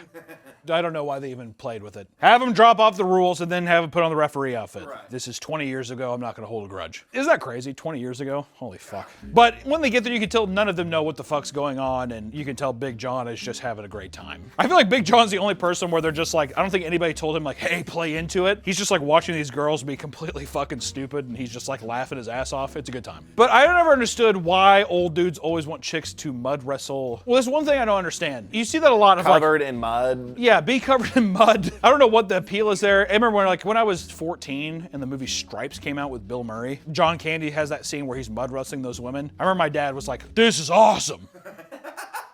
Who cares? And even like their 90s, early 2000s, like old school, you know. I don't know what the obsession is, but they love it. I think it's just because it's like they're dirty and they're wet. It looks like poop. Yeah, it looks like shit. Ah! But one thing here is Jess pretty much takes out Lacey, and I'm pretty sure she fucking breaks Lacey's ankles. It's awesome. Because Lacey's a dog. I feel ashamed that I even considered her for the winners award. She pushed Jess in the pool, right? She pushed her. It's retribution, Nick, is what it's called. And honestly, so far in this episode, I'm like, I should have left Jess up on the board. She's my girl. I love her. All right? Still think strategically Heather's the right move. Heather and Jess are impressing Brett to no end. Everyone else just needs to get the fuck out of the way. Because this is their game. But since Lacey's taken out, the Sweethearts have to sit one of their players, but whoever they pick isn't eligible for the date. Brandy chooses to sit out because she's too hungover. Brandy's sitting there, she's fucking worthless. Once again, I can't believe, I'm like, should never even put her in the winner's circle. That's not winner's mentality. You have to rally. Brett's the quarterback during these plays, though, and goddamn, dude, none of these bitches can catch a football to save their life. It's fucking... But to be fair, though, too, if I'm being honest, Brett throws like he's a fucking, I don't know, like a Make-A-Wish kid or something like that. It is absolutely fucked. I mean, he has diabetes, though, so we can't... That's true. We can't fault him too much. He has diabetes. Hard to throw when you have diabetes. But Heather scores the tying touchdown for the Fallen Angels while her pants get ripped off in the process. Not gonna lie, early 2000s stuff. If I was a guy, if I would have seen this in time, I would have been like, yeah. It's awesome. At the time, yeah, not 10 minutes ago, yeah. Yeah. Well, when we watched it, I'll say I was just like, nice. Which in this era too, I haven't said this once yet, and I don't know why, but in this era of television and pop culture beauty standards, it's insane to me that that's what was acceptable back then. Not because, and this is what I mean by that. I mean, people wanted giant inflated fake tits and no ass, and everybody basically wanted to be drunk fat all the time. Like no one's toned, nothing. And like, listen, I get it. I'm a big fat piece of shit too, but I'm just just like, in terms of like, this is sex appeal. Because now it's like huge asses and you have to be ripped. Like I go to the gym and you can see my ab. It's like insane. So back in the day, it's like, it must have been much easier. I was born with this, shove plastic inside of them. And I'm gonna drink gin and vodka all day. That's what the bodies were. It's very impressive. But Brett loves seeing mud on Heather's ass and cheeks. You know, he's all hard again. You know, once again, you have to cut to him in the room being like, that's a turn on. That's a turn on. There she was, crawling around butt naked in the mud. It was a good sight to see. From there, Jess gets the winning touchdown for the Sweetheart, and Brett throws an absolute dime. A bomb! And Jess, perfect. I mean, it looked like fucking... it looked like, I'm gonna say Ocho Cinco, but I don't really like that. Larry Fitzgerald, there you go. That's a better one. Jess looked like Larry Fitzgerald, except not 6'8" and black. I should have won my fucking gut, dude. God damn it. Heather, I will say, played a good game. She got robbed, but Jess does win the fucking MVP, and she's the first person to get a solo date. I do think that psychologically that has an impact. Does that not? Would that have an impact? It would. But Big John escorts Jess to her date with Brett, finally getting close to a potential mate, right? John is walking her along. He's just like, you know, hey, if this doesn't work out, don't worry. There's other fish in the sea. There's another fish in the sea. There's another shark in these waters. I would not count Big John out at all. Do not count Big John out for a millisecond in this competition. Lacey overhears Aaron on the phone with her boss saying that Justin Timberlake is going to be at the club the next night and that Aaron would have been the one serving him. So now she's sitting there and Aaron's like, oh my God, Justin Timberlake. It's 2007, Justin Timberlake, wow. And now Heather is writing a letter exposing the other girls. And I want to say this, Heather writing a letter exposing the other girls, exposing Aaron. You know, she's just like, oh, she really cares about Justin. She doesn't give a fuck about you. She wants to go see Justin Timberlake, blah, blah, blah. I think Jersey Shore stole this in season 1 when Snooki and JWoww wrote a letter to fucking, who's Ron's girlfriend? Who's Ron? Huh? Sam. They wrote a letter to Ron or Sam or somebody being like, hey, Ron, or they wrote a letter to Sam. Well, they wrote a letter. Exposes something. And I think that they stole that from Rock of Love. I think they stole it from Rock of Love. I would need to see the timelines. Rock of Love came first by years, by 2 years, I think. Wow. No one else is blown away by this. All right, but Brett in his solo date plays an extremely sexy song for Jess. We don't really hear it because I think it's bad and I think people would judge him, but it is sexy and it's hot, and Brett's likable. If the show was just called Bret Michaels Has Charisma, I think it would have done well, because he does. Which every acoustic song that he's playing here, it's just the G, C, or Jacob come in. Big Jacob come in. I don't play guitar. What was the whole thing? Because Jacob had a big old stink this episode. Complained to them about the song of the guitar. All of Brett's acoustic stuff is just the same like G, C, D, C like chord progression, which is like just the most common like songwriting progression if you want to pick up guitar real quick and write a song. What's the problem with that? Well, I don't know. It worked on Every Rose Has Its Thorn. This is the problem with you. When you have a Big Jacob kind of character. Because he's sitting there, he expects everybody to be fucking Alexia Leo. I'm not saying that. Writing songs. He's like, this doesn't sound anything like Bodum, dude. What should he have done? I don't know. Something different. Math rock. Math rock? Yeah, math rock. He can't do fucking Mars Volta or some shit? Yeah, he can't do Converge. All right, fine. All right, get the fuck out of here. All right. But the next morning, Brett wakes up and reads the letter from Heather, and Brett is pissed. Brett's pissed! And you don't want to see Brett's bad side. I'm sure John has plenty of times. Yeah. Big John has definitely had to weather that storm many times, but God, it scared the shit out of me. I backed into him and I looked over and there he was. Did we get a close-up on him dying in the hospital? We do now. I think it was his heart or something. Was it the Beatus that got him? Where am I at? Later on, Big John is back delivering a letter from Brett, scurrying back to his... Okay, whoever keeps writing these fucking cave comments, you're fired. Is this you, Nick? No. Who is it? Jacob! Big Jacob! Well, see, he's jealous, that's why. Later on, Big John is back delivering a letter from Brett, and he scurries back to whatever fucking den he lives in, I don't know. They don't even show his room. Isn't it kind of fucked up? You can't just show Big John's room and him, like, waking up. Oh. Like one time. But the rest of the team Sweetheart goes on their date with Brett, the rest of the football team. So he had the MVP, now it's the regular team. And they go to a shooting range for the date. And Magdalena, the fucking Polish spy, doesn't miss a single target. I shoot Brett. I shoot Brett, I kill him. Yeah, were they shooting pictures of him? I shoot. No, they're shooting bottles. Oh. That'd be so weird. Shoot these pictures of me. I kill Brett in his sleep. I strangle him with bare hands. They sit down for lunch and Brett asks the girls about Heather and finds out that she fucked Vanilla Ice. Whoa. I don't know if that's... In 2007, is that a... Well, I guess it was on some other reality show. You know what, though? See, that's again, I heard that and it was like... You're stuck. I'm fucking stuck now. Fuck. It's probably okay. He didn't really seem to mind it too much, though. One thing I know for certain is Brett Michaels, will not be played.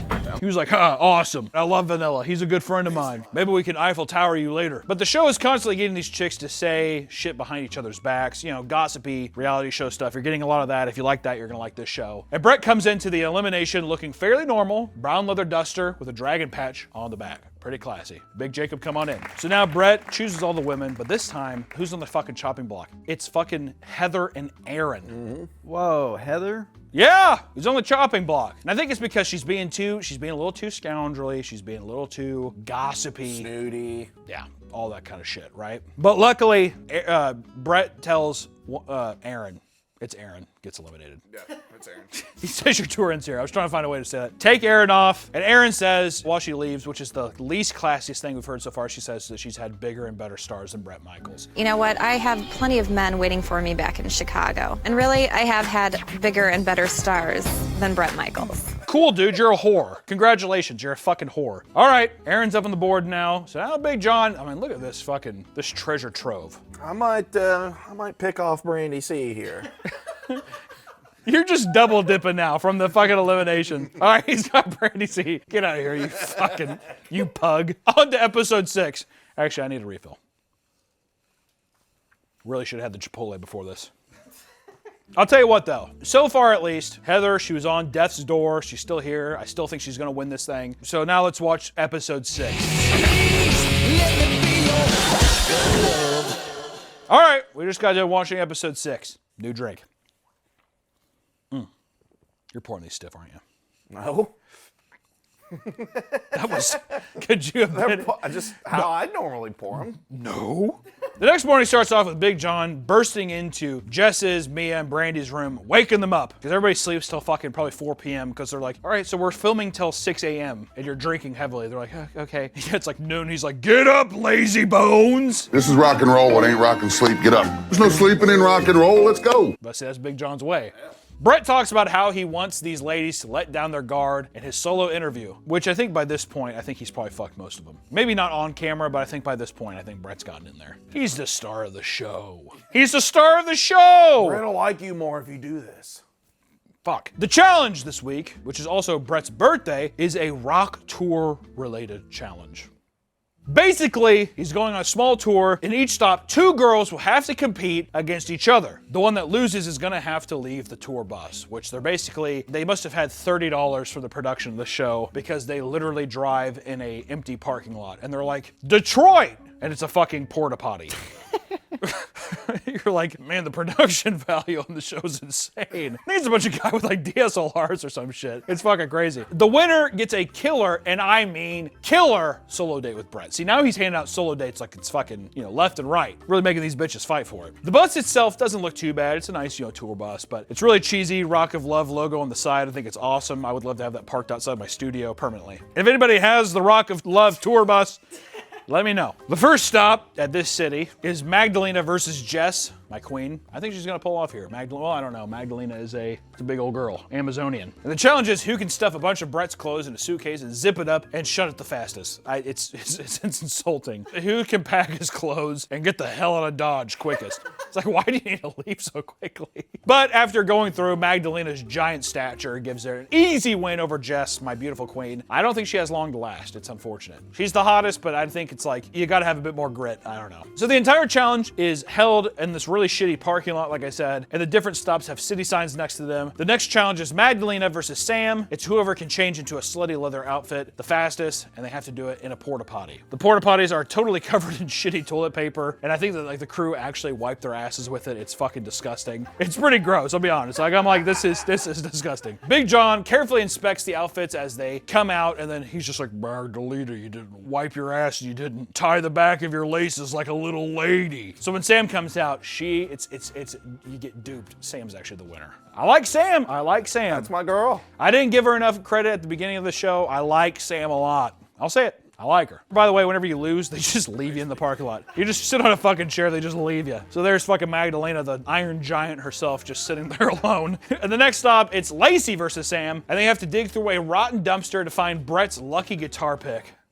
Whoever finds it first wins. While, of course, they jump in the trash can, of course, this is a time where they're like, we can play that song that he made. Which one? One of the three? Talk Dirty to Me? Of course! So they're playing that, and they're just like going around, but they're actually digging through like filth. It's pretty fucking gross. Legitimate waste. It's legit like baby diapers and fucking like old cat. It's disgusting, and they're covered in like slop. But luckily, they're going through. Sam wins again, and she finds the lucky guitar pick that Brett has definitely never used once in his life. And it's funny when they cut back into the tour bus, it's funny, Sam, they make her stand, or they like have her sit on a towel, because like, this is a rental.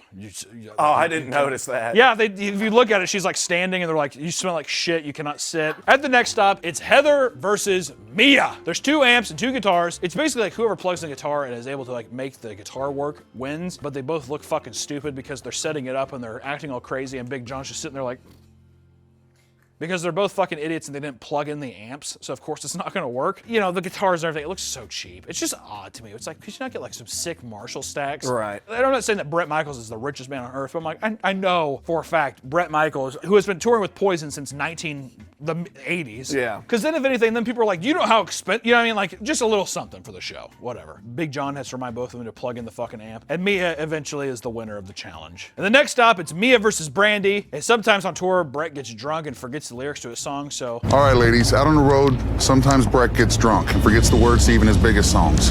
Which I would love a video of that so much, but basically they have to rearrange the words to Every Rose Has Its Thorns, I'm pretty sure. So then it's basically just like, do you even know his music? So then you can tell Mia's like, oh shit. Brandy's the winner. And then finally, in our final, it is Sam versus Brandy. I'm rooting for Sam, I love her so much. And the final challenge is whoever can hurdle 3 velvet ropes, get through security, which are just tackle sleds from a fucking college football team, and get to the back to the bus first wins. The tackle sleds have giant pictures of Big John's face on them, and once again, I would love that. It's literally just a photocopy of his face. It's pretty great. But after through the triathlon, Sam is very small. Brandy wins. Brandy wins. Wish Sam would have won. It is what it is. Afterwards, the girls make these happy birthday signs for Brett that look like a 3rd grader, or not even a 3rd grader, like maybe a fucking 2-year-old made it. And Heather and Lacey form an alliance to get Sam out of the house. They don't like Sam. Protecting her. Protective shield. Brett comes out later in the night, and everyone gets hammered on cheap booze once again. Even though they have Grey Goose Vodka as a sponsor, you never see anybody actually drink it. It's pretty funny. They're like, I want the cheap stuff. Which the next morning, Brett talks to Sam about her trust issues and basically how she needs to be more comfortable with him fucking different chicks every night on his tour, okay? It's not a big fucking deal, Sam. In order to make any relationship work, there's got to be some level of trust. And I think Sam is harboring some severe mistrust issues. I was in an abusive relationship. It's just a kiss. Hello? Yeah, I'm gonna have anal sex with other women. That happens. You can't get pregnant in the butt. Sorry, Sam. That's just like, that's rock and roll lifestyle. Brett and Brandy's date is in a VIP lounge at the Mighty Ducks game. It's actually kind of sick. It did look really fun. I was like, I would actually be fucking sick. In Anaheim, California, go to a Mighty Ducks game. Come on now. Brett leaves a note on the table asking the ladies back at the house to list reasons why each one of them should go home. Which is great. That's great reverse psychology. All right? Which, of course, naturally, this gets every girl to basically start talking shit about every person and why they should go home, etc., etc. Chaos ensues. Lacey is confident she's picking the other girls off. She's like acting like she's some kind of like wizard. These girls can't take me down. That's a no-brainer. Nice try, girls. But I'm gonna get back up, and when I do, you better watch your back. I fucking really hate Lacey. She's my least favorite character on the show right now. Yeah. That night before elimination, Brett talks to Sam because he's tired of her being bipolar. I really, really like Sam a lot, but she's kind of bipolar. He's basically just like, are you gonna be a bitch about this or what? Like, I fuck other girls, it happens. They have a little conversation, but Brett shows up for the elimination in a very loud red leather jacket and Affliction shirt. It looks very good. Big Jacob, come on up. Who am I getting today? Which at the end of the tour, Brett gets his pass, and it is Magdalena, whose tour ends. Oh no! And this time, Magdalena comes up, and it's just funny watching John just kiss Brett, watching Brett kiss all these girls. John's sitting there watching all these girls kiss Brett, and he's just like, so now we get to see Big Jacob sloppy seconds here. Look at him sifting through. There's so many things to choose from. I might take Magdalena, honestly. Oh, you're climbing a tree. Well, there you go. See, he just likes fresh kills. All these other girls, they're stinking it up too much, aren't they? It's dead meat. It's rotten. I'm done. I'm done with him. Well, good theme song too, huh? Let me be your rock of love. Did he write that song? He did, I'm pretty sure. Nick, you make me want to fire you so many fucking times. It's unbelievable. Did Bret Michaels write the rock? Yeah, dude. Yes. Let me be your rock of love.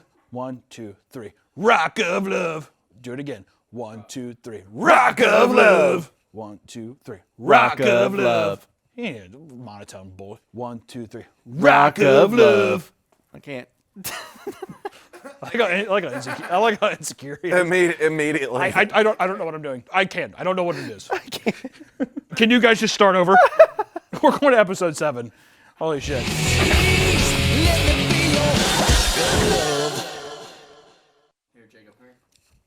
God, it's a Thursday. Shit.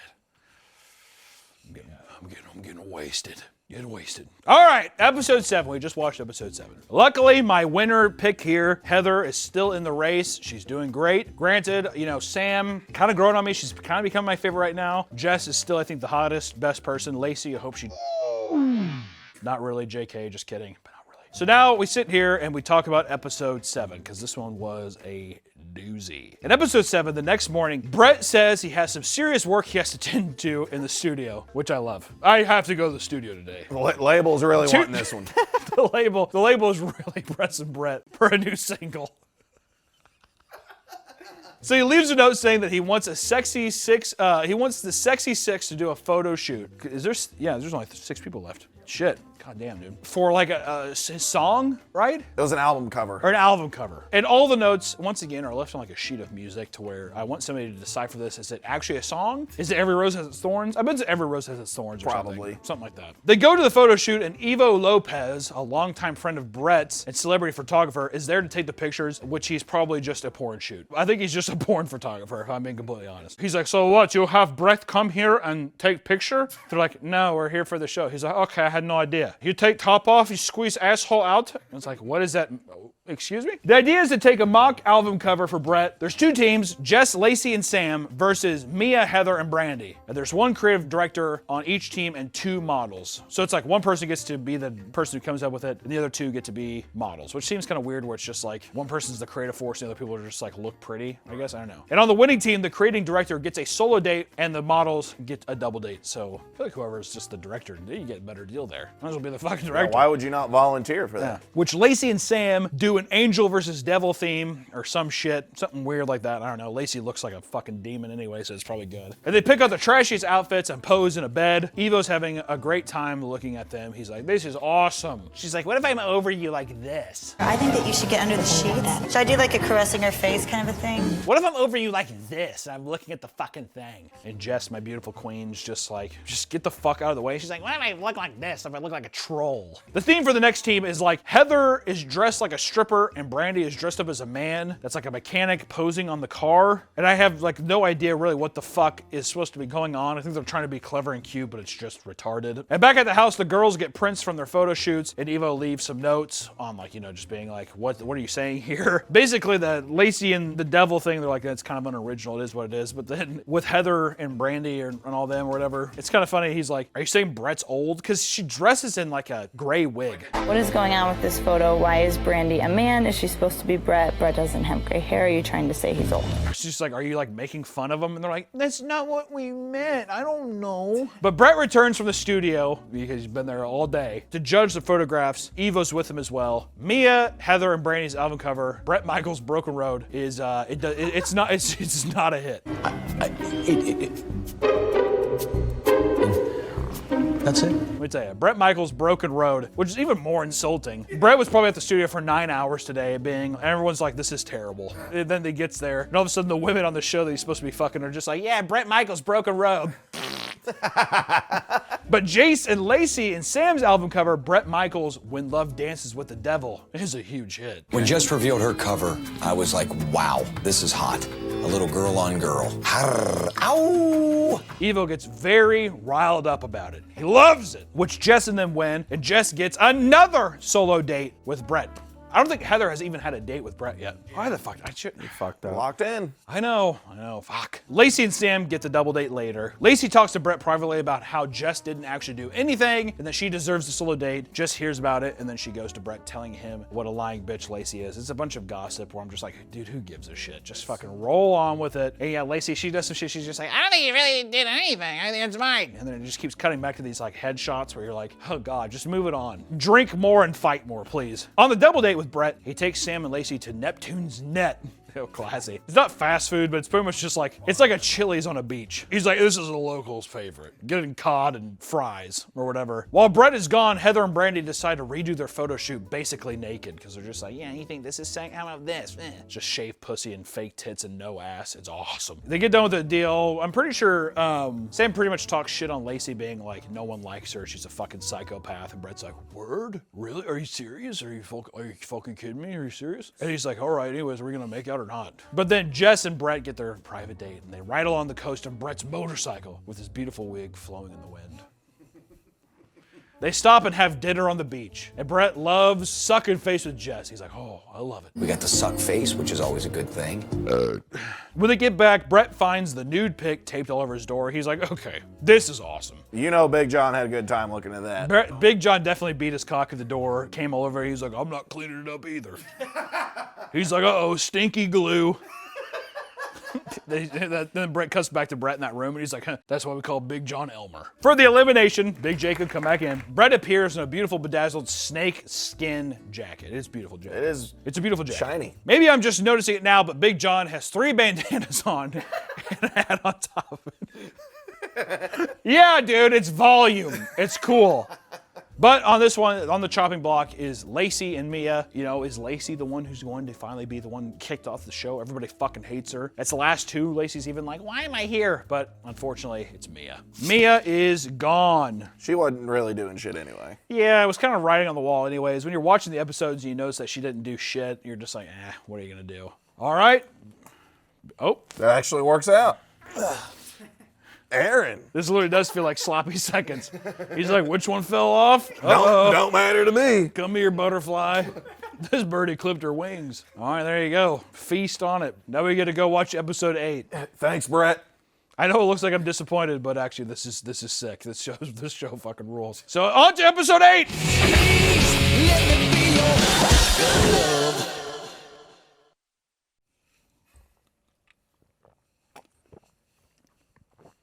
Oh, damn. Episode 8, ladies and gentlemen. Still, just want to point this out, Heather's still in it. My winning, do I get anything if, do we do anything for me if I win? You can get a drink. Yeah, we'll mix you. We'll make you a drink. What happens if I lose? It'll make you a drink. Okay. All right, so there is a win and lose option.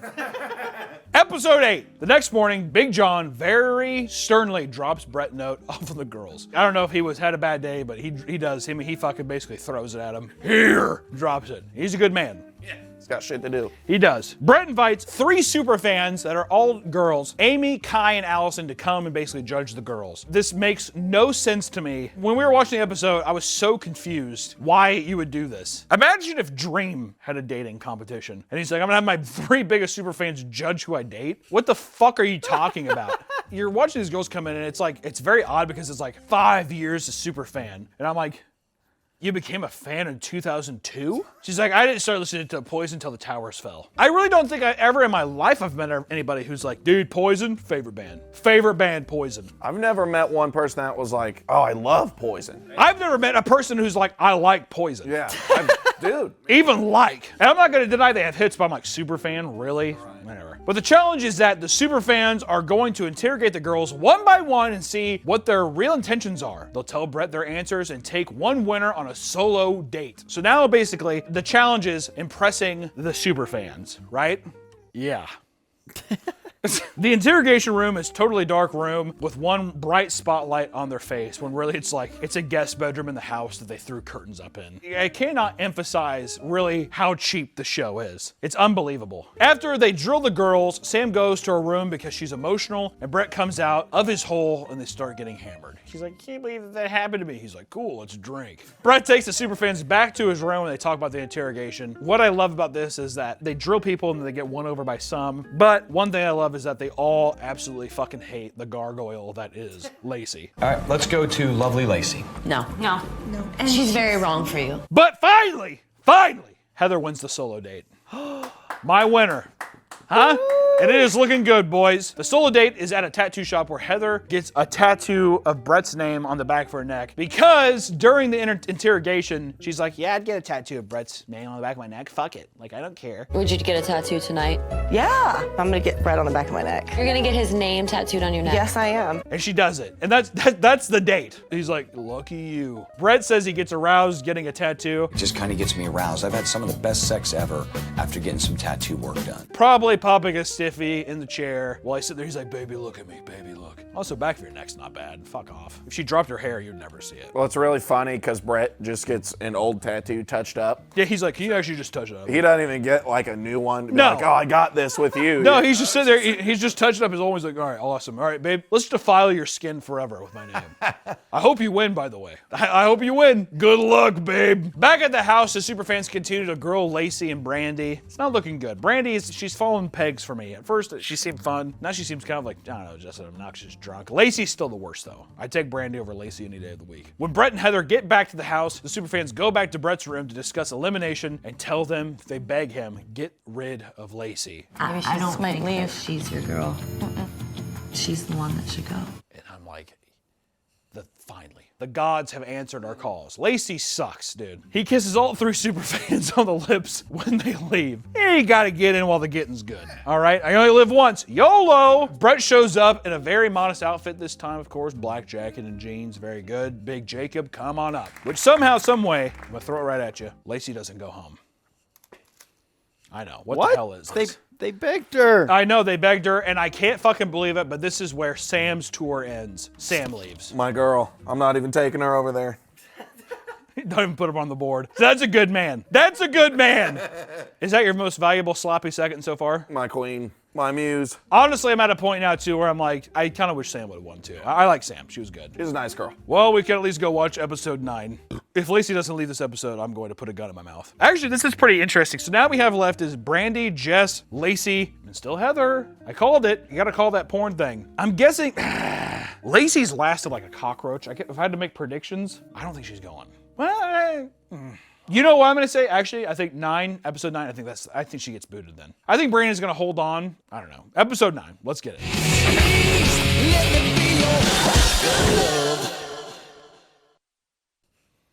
Episode 9 was a doozy.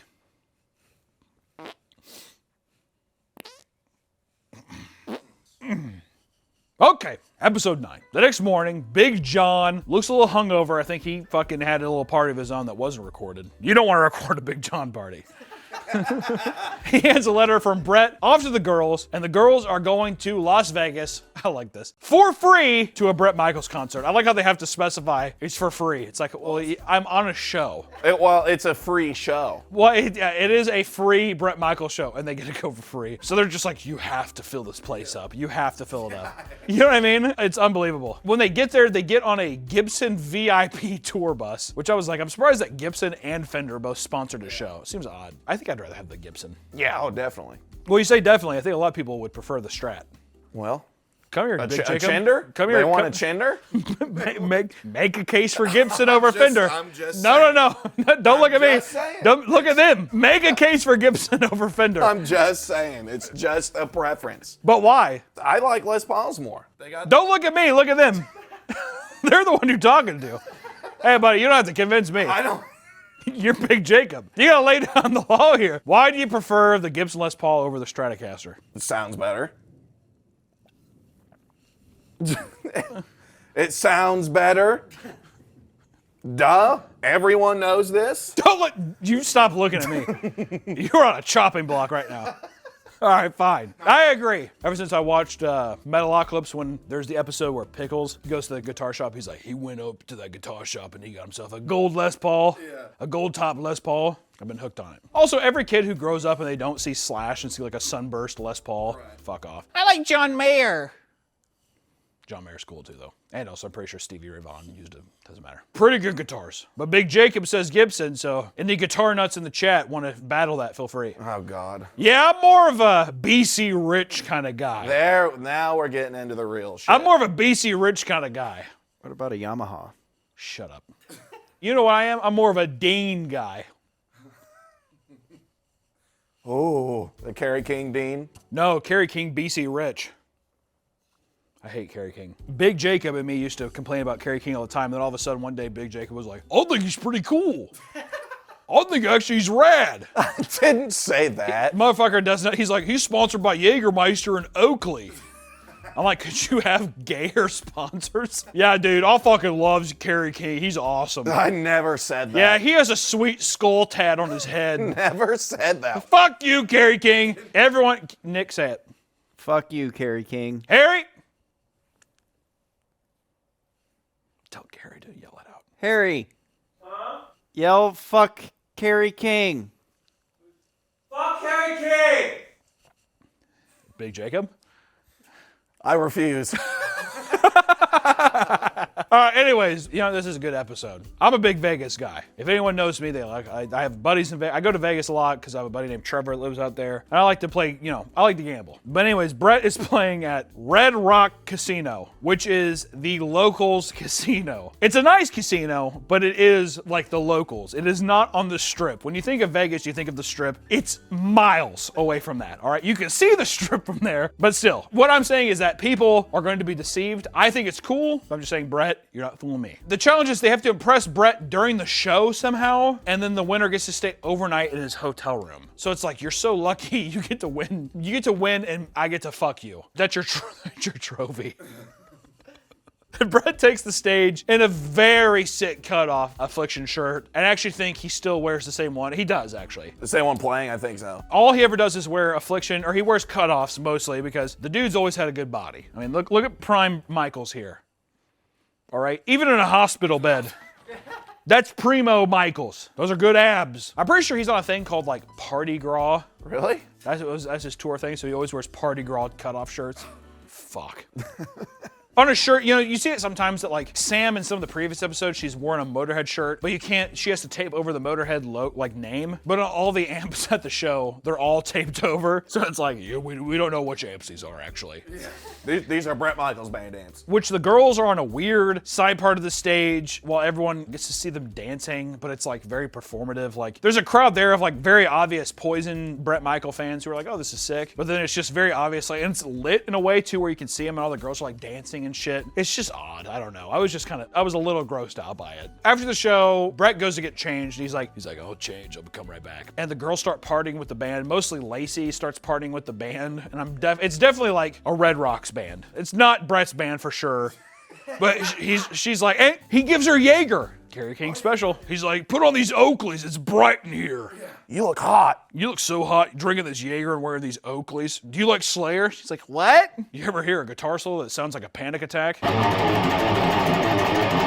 Yeah, that's Kerry. He's awesome. Jeff Hanneman didn't definitely write all the best stuff that Slayer ever put out. It's okay. He's dead, so who cares? Lacey and Brady get completely shit-faced, and I think that, like, I wonder if the people that were on the set at the time, like the producers on set, were just like, keep drinking, you're in Vegas. I'll give you $200 chips if you fucking drink and we play blackjack later. Really? Yeah, it's like that kind of stuff. Brandy cuts a really stinky fart on Lacey. It's like not even real. They use sound effects, but the whole thing, she's like standing there and she just like shits herself. We were all like watching it and we were all just like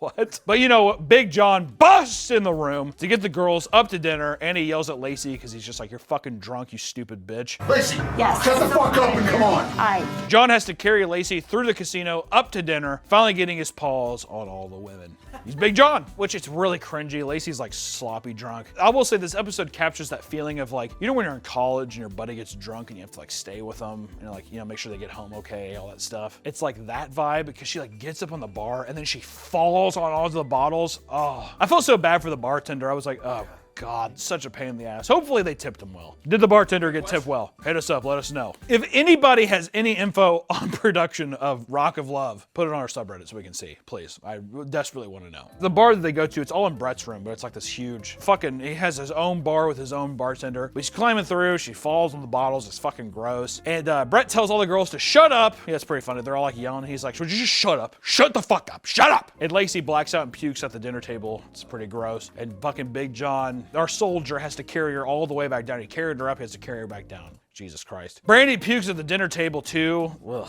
it's fucking horrible. Everyone's like, ew! And Heather's just like unfazed eating oysters the whole time. Have you eaten an oyster before? It's fucking gross, man. Oh, I like them. Of course he does. You like raw oysters? Not cooked? Yeah. I just recently had some. Why? How? Well, it was a couple months ago, but that was the first time having them. I recently had them 4 years ago. Remember like it was yesterday. It was awesome. My favorite thing I've ever eaten. Now Big John, even then, he just gets back from carrying Lacey. Now he has to fucking carry Brandy back to her room. Britt's pissed now and wants to spend the time with just Jess because she's not drunk a mess. And Heather fucking being a weird fatty. Way to go, winner. Fat bitch. Gets a bunch of leftovers. She's like, well, yeah, what, fine. She can hang out with Jess LA once. And fuck Jess, I'm gonna just eat these leftovers. Like, you had 95 oysters. 95 oysters, dude. Jess spends the night with Brett. Do they? Oh, they definitely fucked. He sends her back to LA first so he can spend time with the other girls. It's like weird. In this episode, if he likes a girl, he sends her back early. It's odd how they do it. But the next morning, everyone's super hungover and Brett plans a day where they all get massages and like, it's kind of like a spa day by the pool. After talking to everyone, Brett decides to send Brandy back to the house and have dinner with Heather and Lacey and try to figure out if Lacey is actually insane. He basically punishes Brandy though. He's like, you should go. Because at this time too, there's like a weird turmoil where she's like, yeah, I don't think he's right for me. She's like says on the show, like, why would you say that out loud, you fucking idiot? So then they're like, yeah, she said you wouldn't be a good fit for the show. She's just like riding the coattails of the show. I don't know. They're by the pool, they're drinking still. Dude, we've been through an entire season. I've had 2 drinks. Granted, I haven't eaten anything yet, but still, like, god damn, like that would be fucked every day and you're traveling. Oh my god, but they're drinking so much. At this night, Lacey gets to spend the night in Brett's room, which I thought was weird. I was like, how is Heather not primed up for a night fucking with Brett? I am so unsure of my pick. She's still here, but I don't know. But here we go. Big Jacob come back because we're in the elimination room. And you know, Brett shows up moderate, he's dressed up moderately. I wouldn't say anything impressive. It's a night suit, but it gets down to where the last couple ones to be knocked out are Heather or Brandy to go home, which I thought was fucking insane. How does Lacey not be on the chopping block here? But it's just because Jess and Lacey fucked him that episode. Right. Jess, he fucked her the night before. He fucked Lacey the next night. So he's like, Lacey, come on down. But inevitably, our winner is safe. Brandy is the one who gets sent home because she can't let her guard down. And she farts. Brett gets mad because he's like, why the fuck didn't you just tell me that you don't want to be here? Yeah, she's just like, you're not She's right like, for me. she's like, I don't know, I just don't want to be here. And he's like, why wouldn't you just say this weeks ago? I could have had another girl here. Right. So he kicks her out. I would say this is the worst one so far. I would say so. Yeah. Who are you gonna choose? I don't know. It's a little fucking little pig trough full of stuff here, huh? Can beggars be choosers? It's like watching Wilbert from Charlotte's Web fucking sift through something good. I might try. Take Lauren, the mute. Oh, if you say so, Brett. Give her some love, dude. She didn't say a goddamn word this whole time. Lucky dog. Lucky dog. If anyone knows if Lauren is actually mute, please let us know. Also, whenever Brandy leaves, I'm sure she says, have a good life. It's like, fuck off, dude. I love how whenever they're done too, they show the girls crying outside. I'm like, there's no way they give a fuck that much. Heather, she's safe. I can't believe she's been on the chopping block now twice or 3 times. I don't know. She's still in the winner's circle.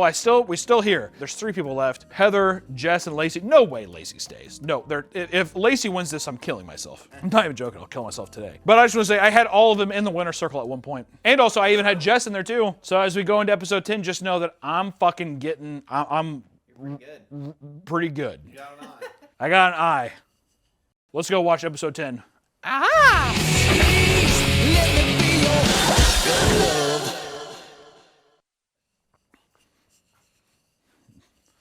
Anyone else think episode 10 was the worst episode of the season?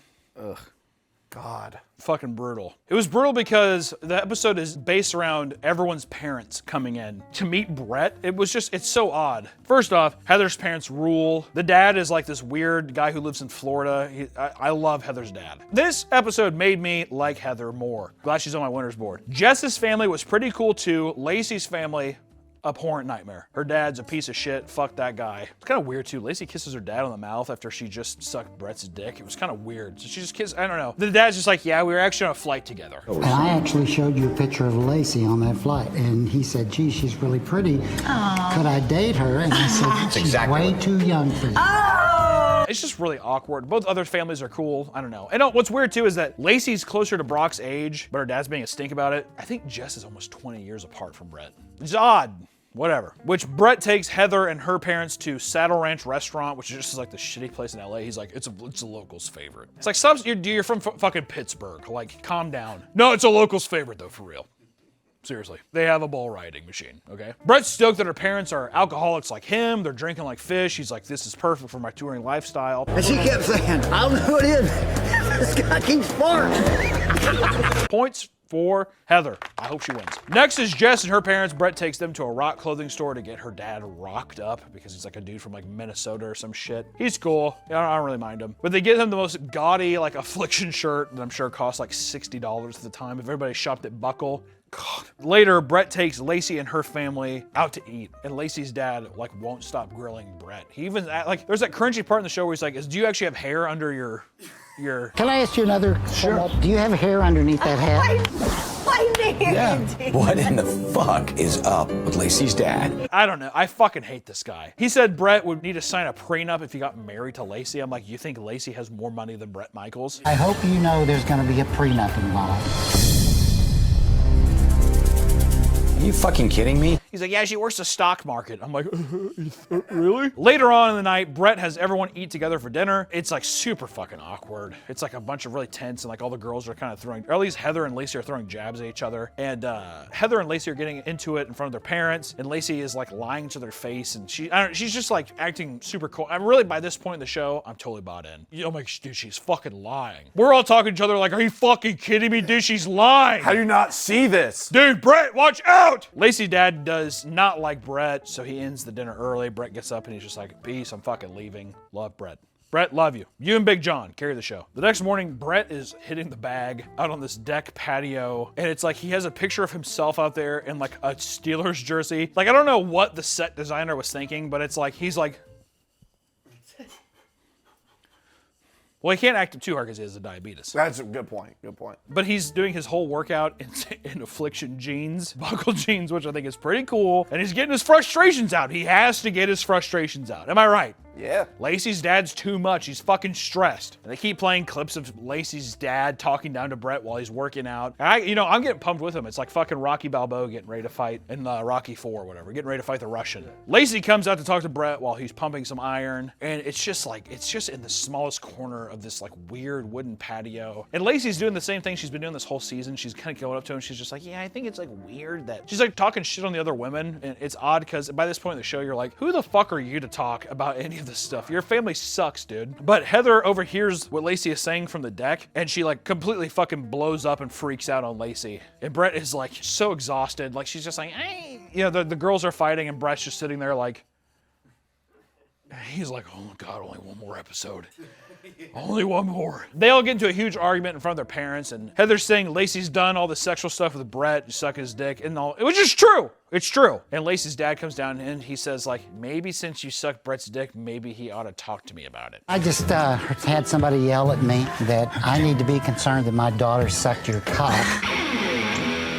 Lacey's dad says to me one of the worst things any rock star wants to hear. He's pretty much just like, whoever does sexual stuff with whoever, it doesn't matter, but it seems pretty unclassy to talk about it in public. You're on a VH1 show with Brett Michaels. Like, gauge the room, dude. But he like goes to Brett's face and like, once again, it's just like, it's Brett's hell episode is what I would call episode 10, is like him being stuck in a fitness corner, being berated by people. There's even one point, it's kind of funny, he's getting confronted by these people and he's just like, I'm thinking, where the fuck is Big John right now? And it cuts to Big John, and Big John's just like napping on a couch. It's awesome. Jacob, come on out. We're going to the elimination. Just skip to the fucking elimination. He's very modest again, black jacket, white button up, looks good. The parents are standing by the kid, the contestants, kissing their dads. And as they turn, Lacey turns to her dad and says, I'll call you with good news tonight. But little did she know, Lacey is the person that finally gets beat out in episode 10. We all cheered. There was an applause when it happened. Get her off. Actually, you know what? Take it off and throw it. Get the fuck out. Now go pick from your trough. I'm still giving you that option. Thank you. Look at him sift through that, dude. You ever see that whenever like they're sifting gold in the bucket and they're like looking for gold flakes? That's what you look like, dude. I'll take Brandy in. Yeah, there you go. See, he likes fresh kills. Yeah. He loves fresh kills. There you go. There you go, Big Jacob. I also resent that hat. All right, the last episode. Episode 11, the finale. Holy shit. It's literally become between the two people that my gut action was Jess. I put my bets on Heather, and it could pay off. I'm curious, so let's watch it.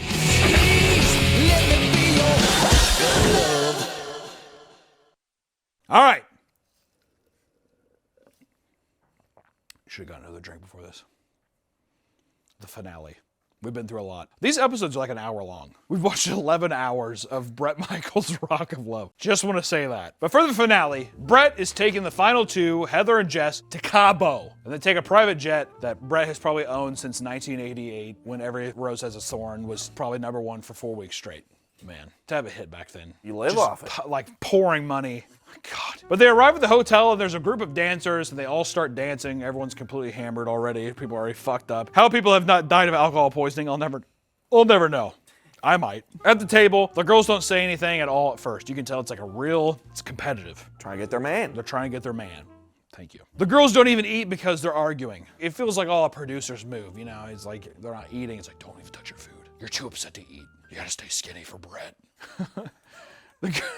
Bret will like you more. It's true. But Big John, he probably gets to eat all the scraps, so it doesn't matter. The girls are by the pool in the morning, and Big John drops the note off from Bret. Basically, they both get a private date with Bret. The first off is my choice as a winner. Heather drops off a note, and Heather gets to go on a date with him, and basically they're going to ride dune buggies in the dunes at Cabo. Does sound fun. Sounds like a date I'd want with Bret Michaels. You kidding me? At Cabo? I'd be like, Bret, can we also do jet skis? He's like, don't be greedy. Don't be greedy, my diabetes. Which they're riding around, and Heather's like, I want to drive. And Bret's kind of like, they put a big emphasis on, Bret's having like a diabetes attack or something. Like he's like, oh, I feel real sick. I started to feel really, really sick again from the diabetes. And Heather doesn't really give a shit. She's like, cool, can I drive? What, are you all right? Let's go eat. I want to drive. He's like, oh, okay, I'll power through. And they finally get to have like a picnic on the beach, kind of rehashed from Jess's date from before, just want to say that. But that's just so he can have something to eat. He's like, I gotta eat. He's saying that, dude, calm my diabetes, I gotta eat. And that night, they have a poolside dinner on a couch that's like, it's like a weird, it almost looks like a hibachi grill seat or something. But it also feels like maybe they shot a couple porn there, I don't know. It's whatever. And after all this time, it gets sucked off. 2 weeks straight, Bret is still like, I just really needed to know these girls. That's my favorite part, is he's sitting there this is the finale of the show with two people, and he says, I just really need to get to know these women. It's like, you had time. Also, maybe don't use a reality love show as your fucking way to get a new girl or new relationship. But Heather tells Bret that she's in love with him. Wow. Not bad. Winner circle. And, he just stumbles around and doesn't really say anything back. He's like, cool. I don't even know what to say. I'm beyond... that's the way I feel. I have to be honest with you. Which is kind of weird because Heather literally got his name tattooed on the back of her neck. Hello? Hi. He's just like, awesome. Imagine someone's like, they get your name tattooed on the back of your neck. I think I'm falling in love with you. He's like, okay.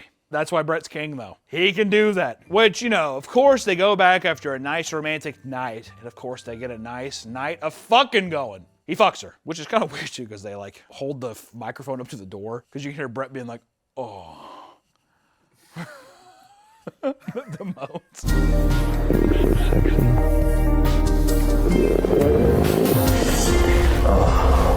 Kind of weird. The next morning they go back and Heather comes down and there's a new note from John and it's Jess's date, and they're kind of have this weird thing where she's like, enjoy my sloppy seconds, bitch. Sloppy seconds, baby. Oh! Power move from Heather. Oh, yeah.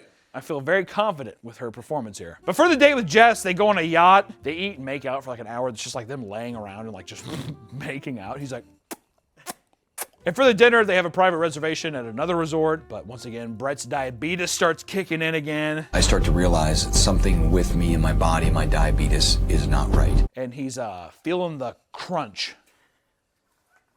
So the crunch of his... I don't know what the fuck that he's just like, I feel the crunch. I realize that something's wrong with my body, and I'm feeling the crunch of my diabetes. I've never heard anybody with diabetes ever say that, so there it is. He shows Jess his EpiPen and tells her to put it in his ass if he's having a diabetic shock. He's like pretty much just like, honestly, if I go into a diabetic shock right now, I need you to put this in my ass. And she's just, okay. Imagine saying that and there's 50 people behind a camera. Seriously, it's you.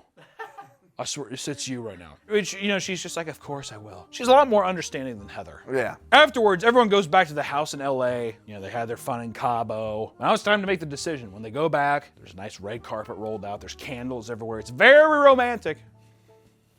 Come on, Big Jacob. Time for the big one. This is the final. Brett and Big John are sitting in Brett's room talking about the girls, and then Brett decides that he's made his decision. It's weird because like they're talking about it, and then like he's like, I'm gonna make this decision on my own. I think this one I gotta make on my own. You got it. Thanks, buddy. So it makes it kind of seem like, was Big John making the decisions before? Was Big John just back there just being like, Brett, just I'll take care of it. I'll take care of it, yeah. Maybe he was. It's Rockstar living. I don't know. But the elimination round is decked out in flowers. You know, there's curtains and too many candles. Fire hazard. If I know anything about LA, fire hazard. Heather and Jess have matching Flying V necklaces. There's been one Flying V in the show. Don't know why that's important. Maybe it's just rock and roll, you know? Rock and roll, yeah. But Brett shows up in his finest outfit. Best boots, a velvet jacket. Looks amazing. Zoom in on him.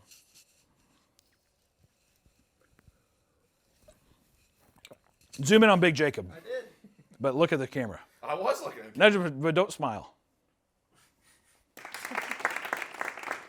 He performed that very well. Good. This is the biggest gamble of the show because during the finale, Brett gives us his greatest draw yet. He says, I don't know who to pick. Would you both be down just to be my co-girlfriends? Is there any way both of you would be my girlfriend? So stupid. No, it's so awesome. That is a king move. And of course, during this time, it's kind of weird because he presents it, and it's this thing where now that he asks the girls. So Heather says, absolutely, I'll share you with another person. I love you. And then Jess says, I just don't think I can share you with another person. I just, that's just not who I am. And that's when Brett makes his decision, and he chooses Jess over Heather. I'll be taking this one. I should have went with my fucking gut! You know, the other night, I was having a really tough time with my diabetes, and you were there for me, and that meant everything to me. Brett chooses Jess. Heather is fucking pissed. I would be too. You got his name tattooed on you, dude. Unfucking believable. Absolutely. That's, I would take that in a heartbeat. Jess is the overall winner. I'll move her over. Actually, you know what? You put her up. I don't even deserve to touch it. Jess is the winner of Rock of Love Season 1, and she deserved every second of it. Round of applause. It's funny because doing some research after we watched this episode, we had some time in between. You find out that season 2 of Rock of Love was filmed almost immediately after. I don't know what happened with this relationship or if, whatever happened with it, but this was a roller coaster. There's only 3 seasons of Rock of Love. Only 3. He could never get it figured out. But I got to find out some more stuff soon. So I will say, with the end of this episode, we will be covering season 2. I can promise you that right now. It's so good. I love it so much. We love you, Brett Michael. We love you, Big John. I love you, Jess. Congratulations to the beautiful winner. Who's all of your picks? Big Jacob sloppy picks. He's not even saying their names. I just got so many. We got all of them. I gotta rattle them off one by one. Jesus. All right, we're done. Bye, everybody. Rock of Love. Be your Rock of Love. There you go. I would sing that, but we would get absolutely fucking railed. And it don't get better than this.